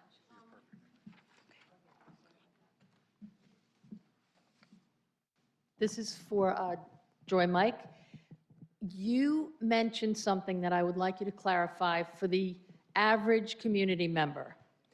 When you talk about the discretionary budget as opposed to the mandatory budget, I think that there is sometimes a misperception on the part of the public that that 20% is a 20% across the whole board, like you're just taking 20% of the entire budget and you're throwing it away. Could you just very simply clarify for the listening community what is meant by the discretionary budget and how that 20% might impact the overall budget where that discretionary monies come from? So for the discretionary budget, the cut that we were discussing, those were primarily to supplies, material, contractual expenses, things that we have a choice about which vendors we're using, how much we need in supplies and things of that nature. We really at this point are not discussing contractual increases or contractual obligations to pay our employees, to keep the lights on and things like that. So we're really talking about supplies and materials and contractual expenditures that we have some choice in how we utilize those funds. Thank you. You're welcome. Ms. Ross and Ms. Lewis? Well, first of all, thank you for starting this discussion so early in the year and having really clear kind of the numbers of what you're looking at going into 2024-25. But I do have a few questions. So building on Ms. Bavosa's question, and I guess also the chart where you have all of the funds that will be expiring in 2024 in September, that when you're thinking about that discretionary funding, does that also mean that a lot of these great programs, right? So like things like universal pre-K or I think some of the funds might have been going into addressing learning loss from COVID or additional trainings for teachers. I assume those are some of the things that going into 2024, 25 that we would have to look at cutting. Is that a fair assumption? Some of these grants that you see expiring are sort of allocated grants that will continue in the following year. So if you look at our Title I, Title IIA, 3A, Title IV, those are allocated amounts that we would expect to receive again in the next grant cycle. I would say the same about the IDEA 611 and 619 grant. The ones that are sort of competitive or that are truly expiring without a renewal, if you will, the ARP ESSER 3 is one that will certainly be sunsetting as of September of next year. I think that local government one happens to be a one-time sort of grant to help with some records, scanning. The others are expected to continue. The others are expected to return. It's just a matter of not knowing what dollar amount will be allocated to us for the 24-25 school year. Got it. But ESSER 3 is the one that is sunsetting, and that's the one we need to take into consideration in terms of our initial planning, thus us being conservative on the onset.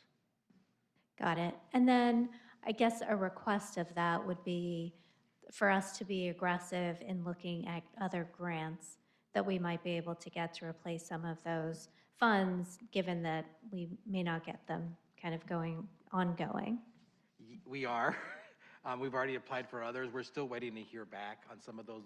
There are competitive grants, but those can certainly offset some of that loss. So yes, we're engaged in that process now. Excellent. And then I think it was one of the other slides where you kind of talked about all of the increases that are happening. So whether it's transportation, costs all across are going up. Is it right that it's a 10% increase in healthcare costs? so that we have the NYSHIP plan, and those rates are set by NYSHIP, and the rates that were on that previous slide are already expected to take effect January 1st. Wow. I think it would be, or as we put together these presentations, to quantify how much that is, because those are multi-million-dollar impacts, right? Because that's not just existing headcount, but it's retirees. I assume it's kind of the whole system. We will certainly have that information. Thank you. Thank you. Ms. Lewis? So I have two, and they're totally different topics, so I'll ask one, and then I'll follow up with the next. The first is also just for clarification. We're all on the same page, that when you say equity allocation, you had a chart. Just to explain what that means, because I know we've seen before that, yes, this one. So just like what the definition is for us in terms of what equity allocation means. Okay, so the district had an equity budgeted allocation that was distributed across the buildings according to a formula, I think, that started in about 3 years ago. From that time until today, those numbers never changed, right? So students have moved up through the system. They've graduated from one building to another or moved up from one building to another. And so the demographics has changed. The number of students in any particular grade has changed over time. That formula was never refreshed. It wasn't, I want to say never, it wasn't carried forward. So we've taken that allocation and applied it against enrollment going forward. So that's what we mean by the percent of the equity allocation. So that allocated amount was distributed accordingly to student demographic and enrollment. Thank you. If I may add to that, I'm sorry to interrupt, through the president of the board and through the presenters. If we take, for example, Columbus School, if we look at that line that's going right across, the way you read this chart is there are 654 students scheduled to go into that school. Of that 654, 6.6% are regular education students, 5.5% special education, 15.9% of the equity allocation, goes to our E&L students, and 9.3% goes to our equity goes to the equity allocation. So it's a definition of the students in the school, and the money follows the students, as opposed to what has been in place without this being refreshed. It just stayed in the school, no matter where the students went or who came into the school. So we're now making sure that that allocation represents the student population in the buildings. If I misrepresented that, please correct me. And I was just going to say, this started under Dr. Fejo's first year as superintendent. She implemented this, and I can find that presentation and share with you so you can see a little bit of the background of why that happened. Thank you. Thank you all. My last comment. It's not really a question for us, but I attended a presentation on the Westchester School Board org. They had one on tax levy to learn how this all works. So I attended that one just a week or so ago. So my question to them during that session was, okay, given what you've explained, let's say, for example, Stop and Shop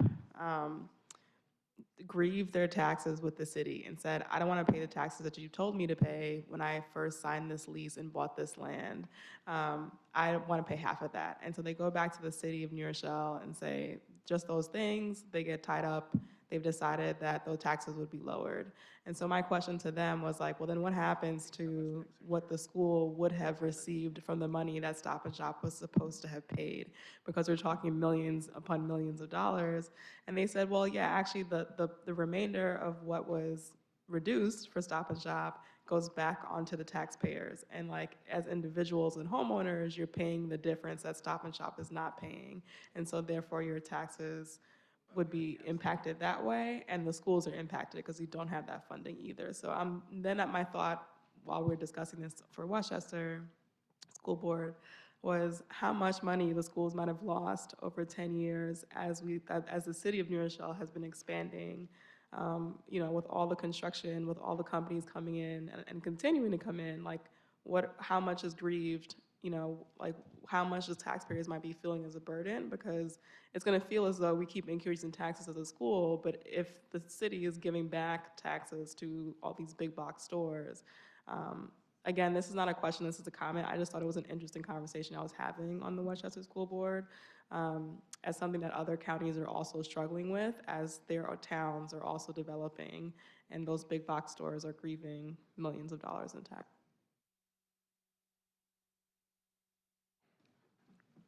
Ms. Williams? That information is received, and I think we're going to have to do a little bit of digging in order to find out that information. That's something that I would like to, I saw Carlos taking notes on that, so we will share that with the board once we do discover, if we do discover what that monetary amount would be. Thank you, Dr. Reynolds, Mr. Leal, and Ms. Mike for beginning this conversation and starting the budget work planning meetings now. And I really appreciate that you included opportunities for stakeholder feedback, where you encourage stakeholders to attend board meetings, to sign up for public comment, and to send emails for more information. And also, thank you very much for the charts, tables, graphs, infographics with information that really is leads into providing information so that we can start to think about insightful questions and also become partners in the budget making process. So thank you very much. Ms. Brooks? I agree. Thank you for starting this conversation so substantively so early. I wanted to, I think, hone in on something Ms. Mike said about the discretionary cuts to schools for now. And I just want to say a couple things. Having been on the board a couple years, it's always sobering how few choices we have around the budget in the end. And I think reminding ourselves, although it's an important process, many of the costs, as you mentioned, are fixed. And we don't have discretion. So I just want to, I guess, say that out loud, because I think we talk about really large numbers and it feels like there's really big consequences to the choices we make. And so many of our costs are fixed and we don't really have as much flexibility as it may appear. So that's just a comment. But as a board, I think it will be valuable to understand where we are potentially making tough choices and what those trade-offs are, so we can both as a board have that information in our deliberations, as well as sharing with the public in the public sessions. So I would encourage a certain level of transparency in terms of what you're hearing from principals and building leaders, because I think the more smart, creative minds there are to think through some of these puzzles, the more creative we can be in thinking through what the possibilities are. So I would hate for principals to be told no flat if there's something that they think would be really valuable in their schools and for our students ultimately, because yes, our job is to balance the budget, but our job is also to continue to provide an excellent education to our students. And I don't want that to get lost in this process as we focus on the very important act of also balancing the revenues and the expenditures. So I just want to center the student experience, the school experience, and encourage us to be creative and efficient, right? Find efficiencies and magic places so that we can do really creative things to serve our students. But thank you both very much. I feel like we've never been this ahead of the curve this early to be able to have this conversation. I really appreciate it. Thank you. Ms. Castellano-Manaya? I just wanted to reiterate what my colleagues are saying, and thank you for the just careful attention and planning thoughtfully ahead. The last thing I would want is to see that because of the expiration date of the ESSER funding, which amounts to nearly $10 million, I don't want that to mean that all of the supports, all the social emotional learning, all the home family connection, the tutoring, I don't want to see any of those pieces go away because our students need them and our families need these supports to continue. So my question would be, have we successfully been able to evaluate which programs or supports have been the most effective and how we've measured them and how we can convey that if something was indeed quantifiably beneficial for our students and our families, how can we ensure that that becomes a part of the general fund? How can we advocate for the continuation of supports that are indeed working in the interest of our students? Because in the absence of several of these supports and initiatives, my fear would be that we would see an uptick in negative behaviors, we would see an uptick in attendance issues, or so on and so on and so on. So I think it would be helpful to illustrate what are the priorities, what needs to continue, because we are still dealing with the impacts of what happened several years ago with COVID right here in the epicenter of New Rochelle. Thank you. Ms. Bavosa?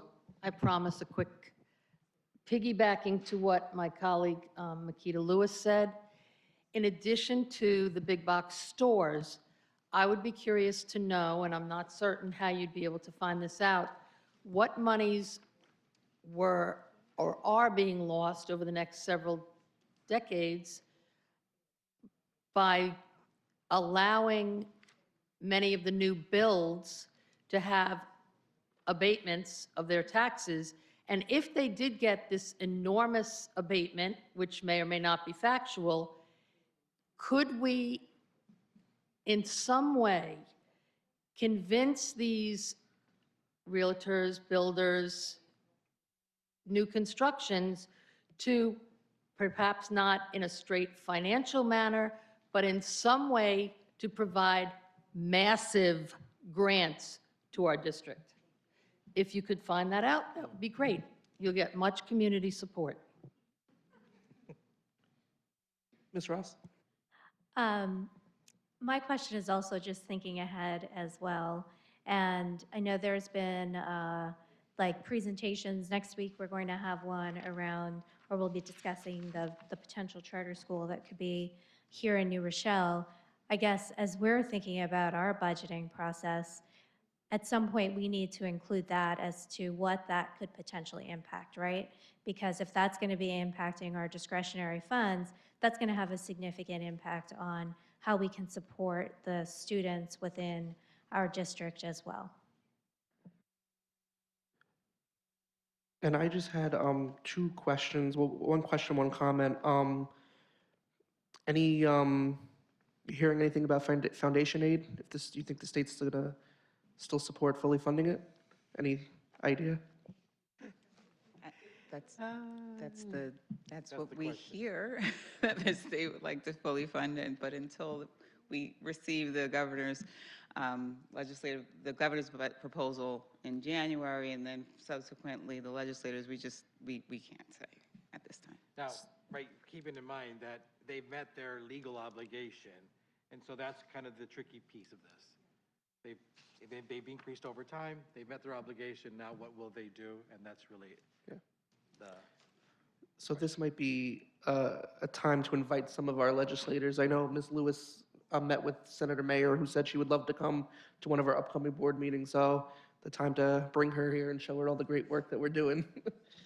Absolutely, and I can also state I had that conversation with Senator Mayer as well as with Assemblyman Otis. I am scheduled to meet with them in the very near future for a conversation, and I will invite them to come and address the community and speak with the board as well. Thank you. And then my comment was, can you go 2 slides down? Yes. So from just hearing the conversation for the board members, I would love to see a pie chart like that showing, no, just, it's for the expenses, what is mandated, what we're mandated we have to spend that we can't touch. I think if the public sees that we really don't have a lot of money to play with in terms of discretionary spending, but we know that certain funds are mandated by the state with for our L students, for our special needs students, and funds are mandated based on our contracts with our unions. So I think that's a good visual to show the public and the board ourselves just what exactly is there that we can potentially cut from the budget.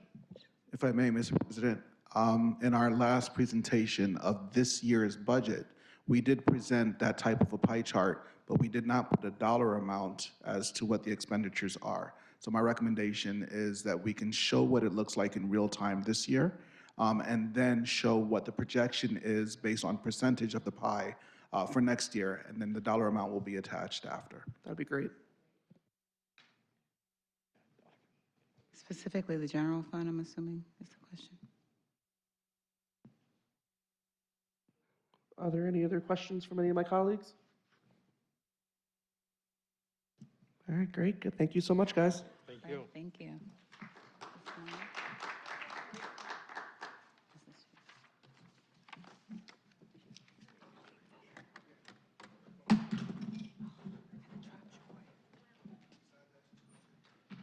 Really? Just have to get the sticker. Like, making we afford it? Making we purchase it?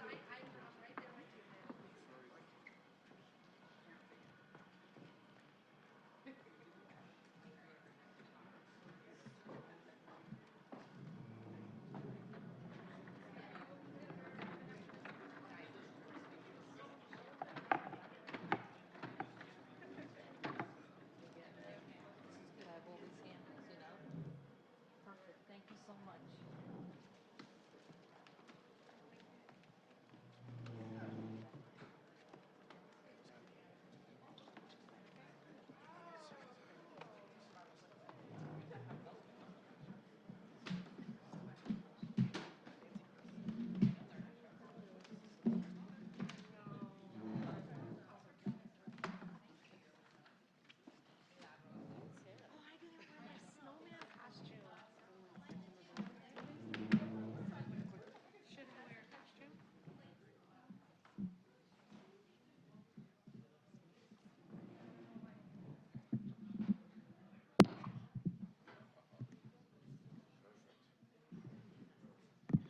Okay, great. So next up on the agenda, we have a couple first readings for some policies. So if someone from Budget's going to present that?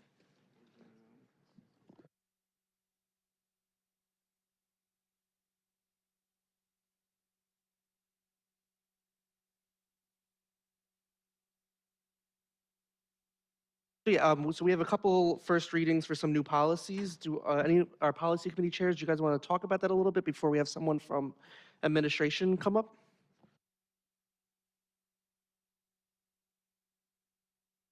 Okay, yes. My co-chair, Mr. David Peters, and I met with Dr. Reynolds, Ms. Ross, Mr. Iannuzzi, and the cabinet, and also council, and we reviewed some of our policies, which are up for first reading today.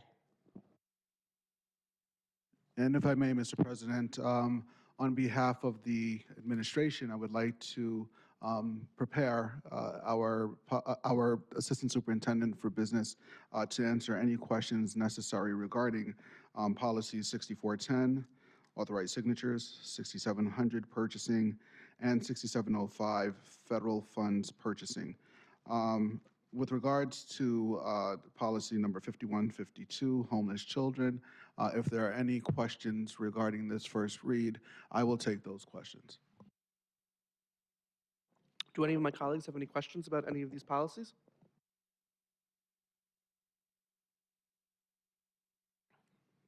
I guess I was overall curious, are these changes, if someone could sort of provide an overview of why are we looking at them now? Are there changes? Any thing that we should be mindful of?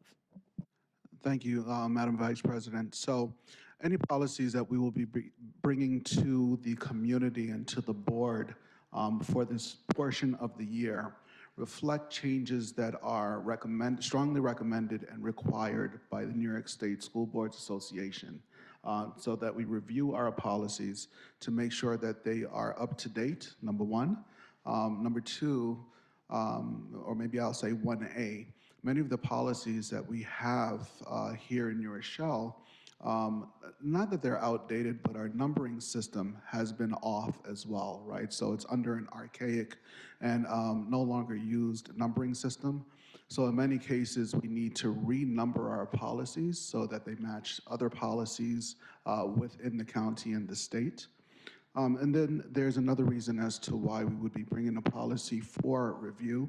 The policy itself could be so outdated, and keeping in mind that state regulation guides policy. So if the state regulation has changed, we will do everything in our effort to review our policies to make sure that they're reflecting the intent of the regulation for our students, for our faculty, our staff protection, but most importantly for the protection of the district. So these 4 policies that are being brought tonight for first reading are recommended changes, strongly recommended changes that needed to be made to our existing policies so that they reflect the changes in regulation. Yeah, do you mind if May and Carlos, if you guys can talk a little bit about them? Sure. So I'll let May, our district purchasing agent, I'll let May, our district purchasing agent, speak on the changes on these 3 policies. Good evening. Thank you for having me here. I'm Elisa Arlt. I'm the purchasing agent for the district. So just to put it briefly, for the 6410, for the authorized signatures, there's the major changes on this policy is this policy will allow us to streamline the internal process a little bit better, and also detailing the required limits on the contracts, and to make sure that it will be processed more speedily, and to make sure that the need to the schools get there faster instead of having to wait for board meeting for contract approvals. All the other internal controls will still be in place, but it's just, getting it there faster. For the 6700, for the purchasing the blanket policy, the major changes in there is pretty much about the green procurement. This will support us in our Green School Committee also. And the policy 6705 is for the federal funding. Purchasing, we don't have this policy previously. This is something that is highly recommended to guide us better in our managing our grant funds. So that's pretty much it. And if I may, for policy 5152, the regulation as it relates to the definition of a student who is considered homeless has changed by the state. So we wanted to make sure that our policy reflects the new definition of a homeless student. And I'll give an example. For example, if we do have a student or a family who's living in an automobile within our borders, that student is considered to be homeless within New Rochelle, even if their former place of residence might not have been New Rochelle. So that state regulation has changed, which is why we have to make sure that our policy is updated to reflect such. Thank you both. Any questions? Oh, Carlos? And I can just add that as part of the reorg meeting, we're going to revisit the purchasing by our regulation. We have to look at the purchasing policy again at the reorg. So if we move through the 3rd read and it gets approved, then we'll be able to assess at the end, or should I say at the beginning of the next cycle. You mean policy 6700? Correct. Okay, great, because I have a question on that, which is just a question, I guess, for our policy colleagues. if you look at policy 6700 as outlined here, it's very specific and not very evergreen, and including the link to the procurement specifications on the state website. So I'm curious about kind of our general process of keeping our policies clean and up to date, and just noting that, I'm actually excited about the Green New York specifications, but I am concerned at having out-of-date policies and not having a process by which we maintain them, especially when it has something so specific like a web URL in it. So I just wanted to note that, and because build in policy or practices to review the policy so that we don't end up with things off the books that don't make sense on the books. Thank you very much, Madam Vice President, for the community's edification. I just want everyone to be cognizant of and acknowledge that we have established a policy review committee, or reestablished, I want to say reestablished. That is the charge of this committee, is to review our policies in a more timely manner. And something that has not been done previously in the recent past that we will be doing is sunsetting any policies that are no longer in existence or are subsumed by a new policy. So we do have a spreadsheet of all of our policies, and we do look at the dates at which they were renewed. But again, what we're doing in this onset of our task is looking at any recommended policies based on NYSBA and New York State strong recommendation. We're going to start there, and then we'll start our process naturally going down the rest of our policies. Thank you. Ms. Castellano-Manaya? I just had a question in regards to policy 5152. Can someone share with me who in our district is the McKinney-Vento point person? Yes, Trustee Minaya, that would be Assistant Superintendent for Student Support Services, Dr. Gail Joyner. Okay, thank you. And I just did want to let my colleagues know, because we have seen an uptick in the last few years of unaccompanied minors who come into the United States without a parent. They also do fall under the McKinney-Vento Act per New York State. So the students who are coming as immigrants from other countries, even without a family member, there's no age limit for unaccompanied youth, but they're most often in their teens, and they're protected under this McKinney-Vento Act as well. Thank you, Ms. Castellano-Manaya. Are there any other questions on any of the first readings? So we also have a discussion for sunset policies. So it's the same process. Oh, I'm sorry, May, Carlos, thank you guys very much. I appreciate it. To sunset policy, it's the same procedure as adopting new policy. So you have to have a first reading, a second reading, and then sunset the policy. So technically today is our first reading to sunset 3 policies. 5151, firearm in schools. We no longer need this because the provisions are included in the Code of Conduct. 5151.2, education of homeless children. This will go away after we adopt 5152. And 0116, the Dignity for All Students Act, is not needed with policy 0115 in place already. So do any of my colleagues have any questions about these policies that we plan on sunsetting? And also, just keep in mind that several of our policies, if we don't sunset a policy, it can contradict the current policy, which is why we've established that practice. So seeing no questions or comments, we're going to move on to the next part of our agenda, which is liaison reports. Do any of my colleagues have any liaison reports? Ms. Bavosa. Good evening. My first report is in regard to the Rescue, Search, and Safety Committee. A presentation was given at our December rescue meeting about the district's recent partnership with Logical Buildings and Sustainable Westchester related to a demand response program. The program involves the district increasing its energy usage during a set time period for weather events between May and September. Being a new program, only 5 buildings were involved in the past cycle. The district saved over $40,000 and will be receiving a check soon. Other buildings will be added next year and could double the potential savings on an annual basis. More information about this program and its benefits will be shared soon. Other topics for the year from the Rescue Committee are solar panel possibilities, pest management, annual fire inspections, and of course, the $29 million bond work that will start this summer.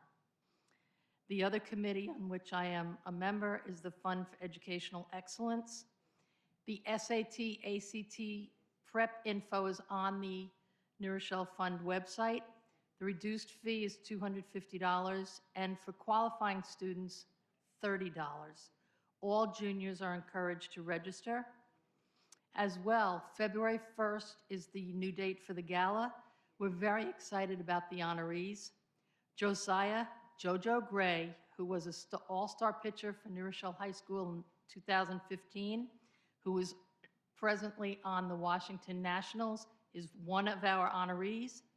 Jill Ostriger Cohen, MD of WestMed and Band of Parents, who's done an incredible job with a very frail population, is another honoree, and John Reverol of Cafeteria Coffee Company is the third.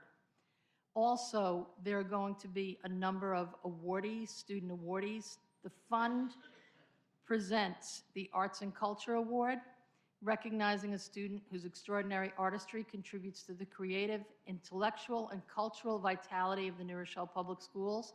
And the honoree this year is, the awardee is going to be Jocelyn Jimenez.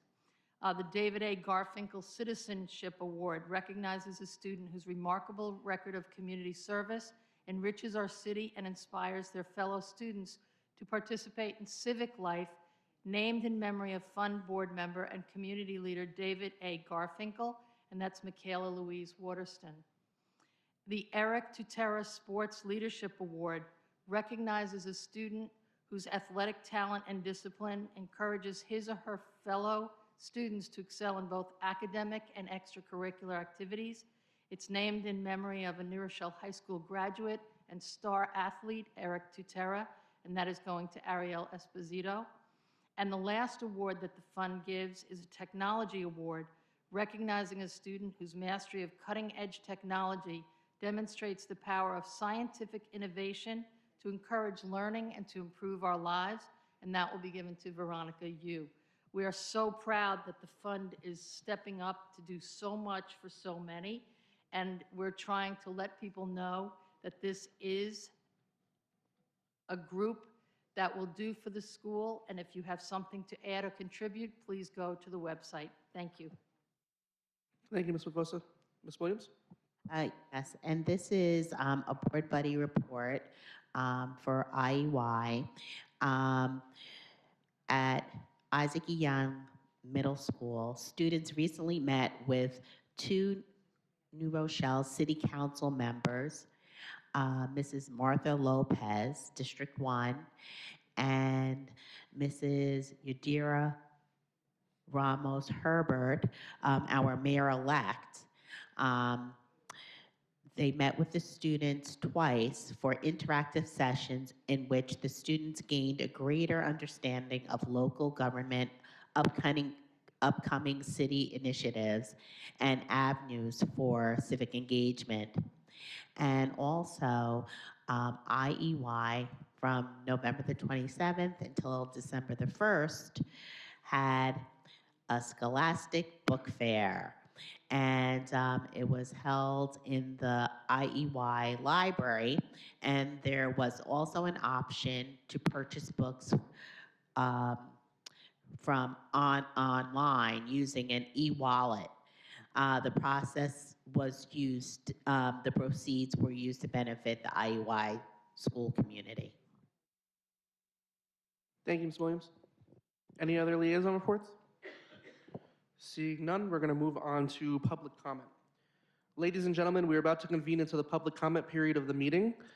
The Board of Education adopted Policy 1230 in April 2022 to ensure all members of the public have the opportunity to speak at both of our board meetings each month. We believe it is crucial for us to hear from our community members about their concerns and issues. Having said that, please note that the board is here to listen. The public comment period is not designed to be a discussion.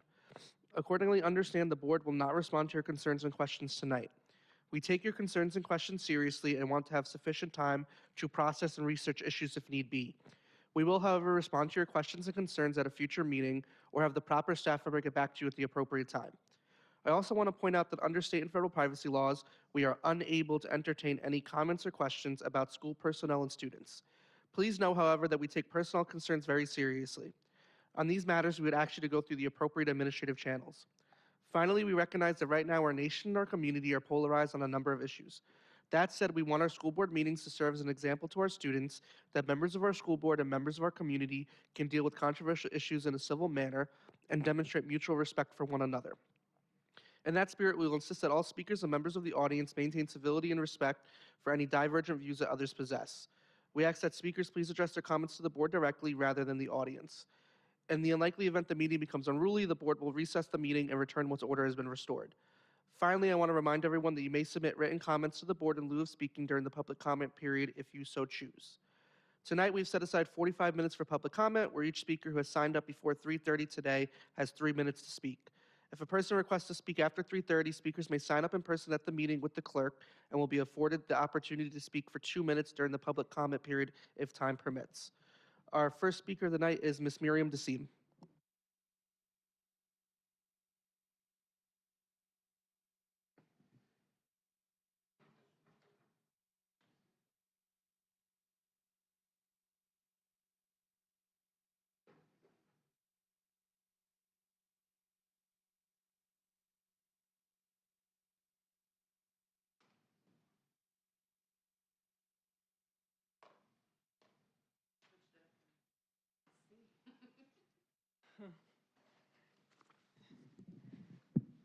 Wow, I'm actually too tall for this. Wait, is this good? Hi, guys.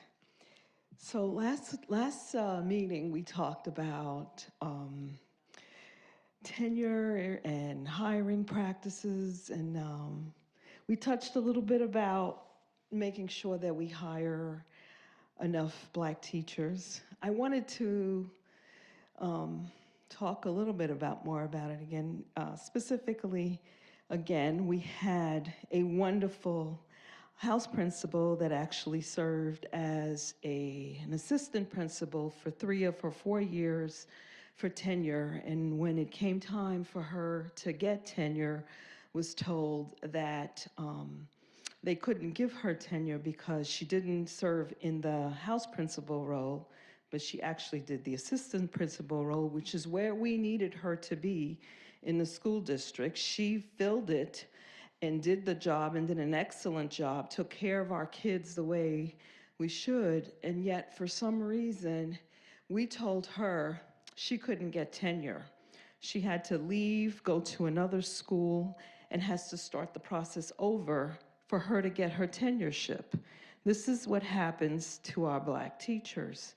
And you know, I think you talked about, oh, we have this great retention, which I don't know is that accurate, but even if you have it, for some reason, we have a longer period of time when these teachers come up for tenure.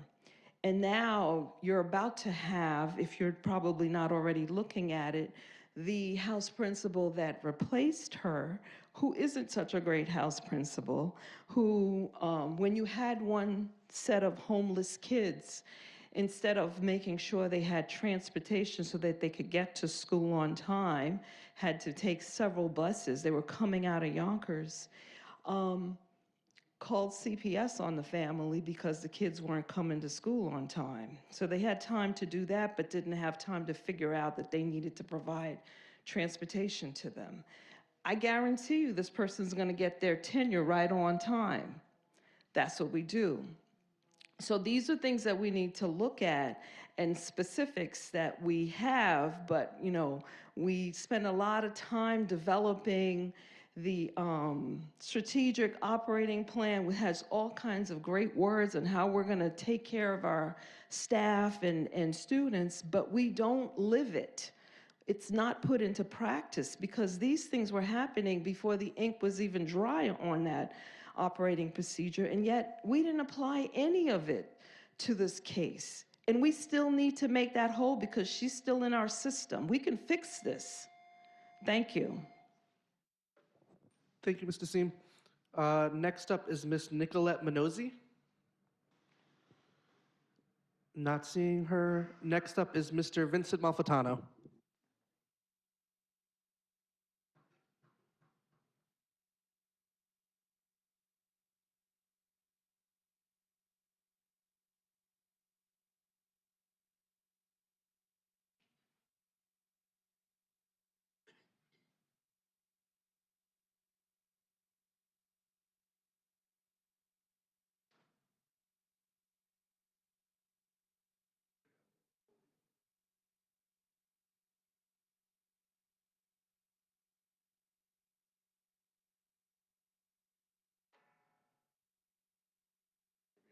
Maybe I can sit down and do, can you help me out here?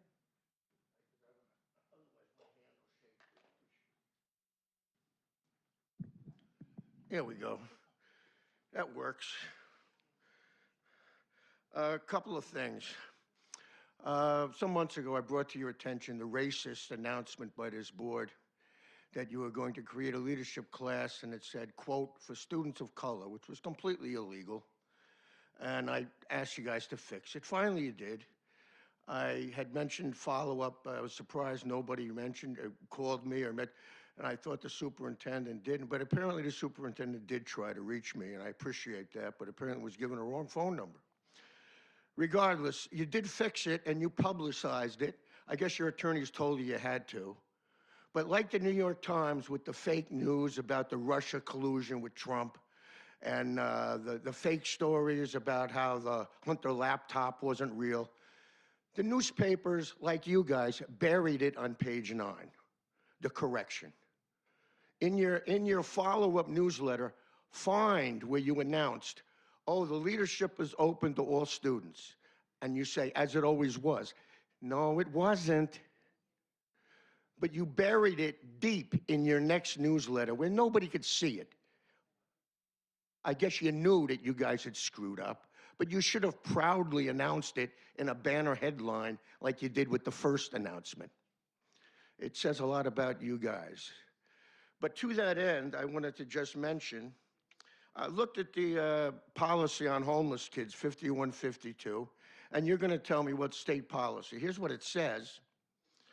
Under admission and participation, it says, the district will immediately admit a homeless child to the school, even if the child is unable to produce records normally required for enrollment, such as previous academic record, medical or immunization records,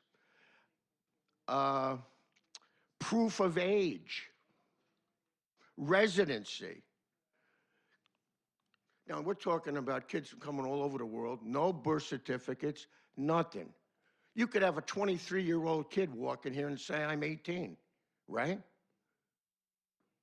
Now, you're going to tell me, nothing we can do about it, Mr. Malfitano, state policy. You do have an advocacy committee, don't you?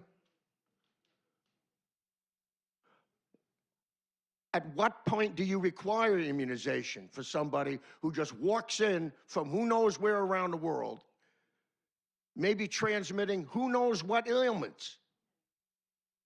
Don't you guys have the interest of our kids and staff to protect? You have no questions on this?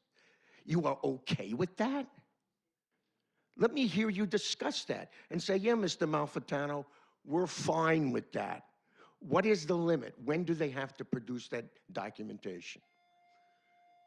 Thank you. Thank you, Mr. Malfitano. Would anyone else like to sign up for public comment tonight?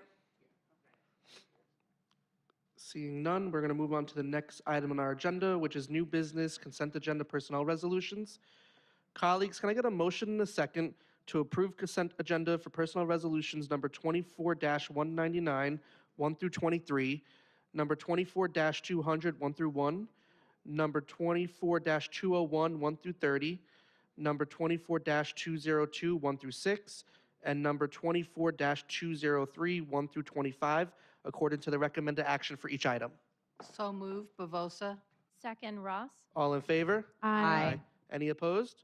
Motion carries. Next up is new business consent agenda general resolutions.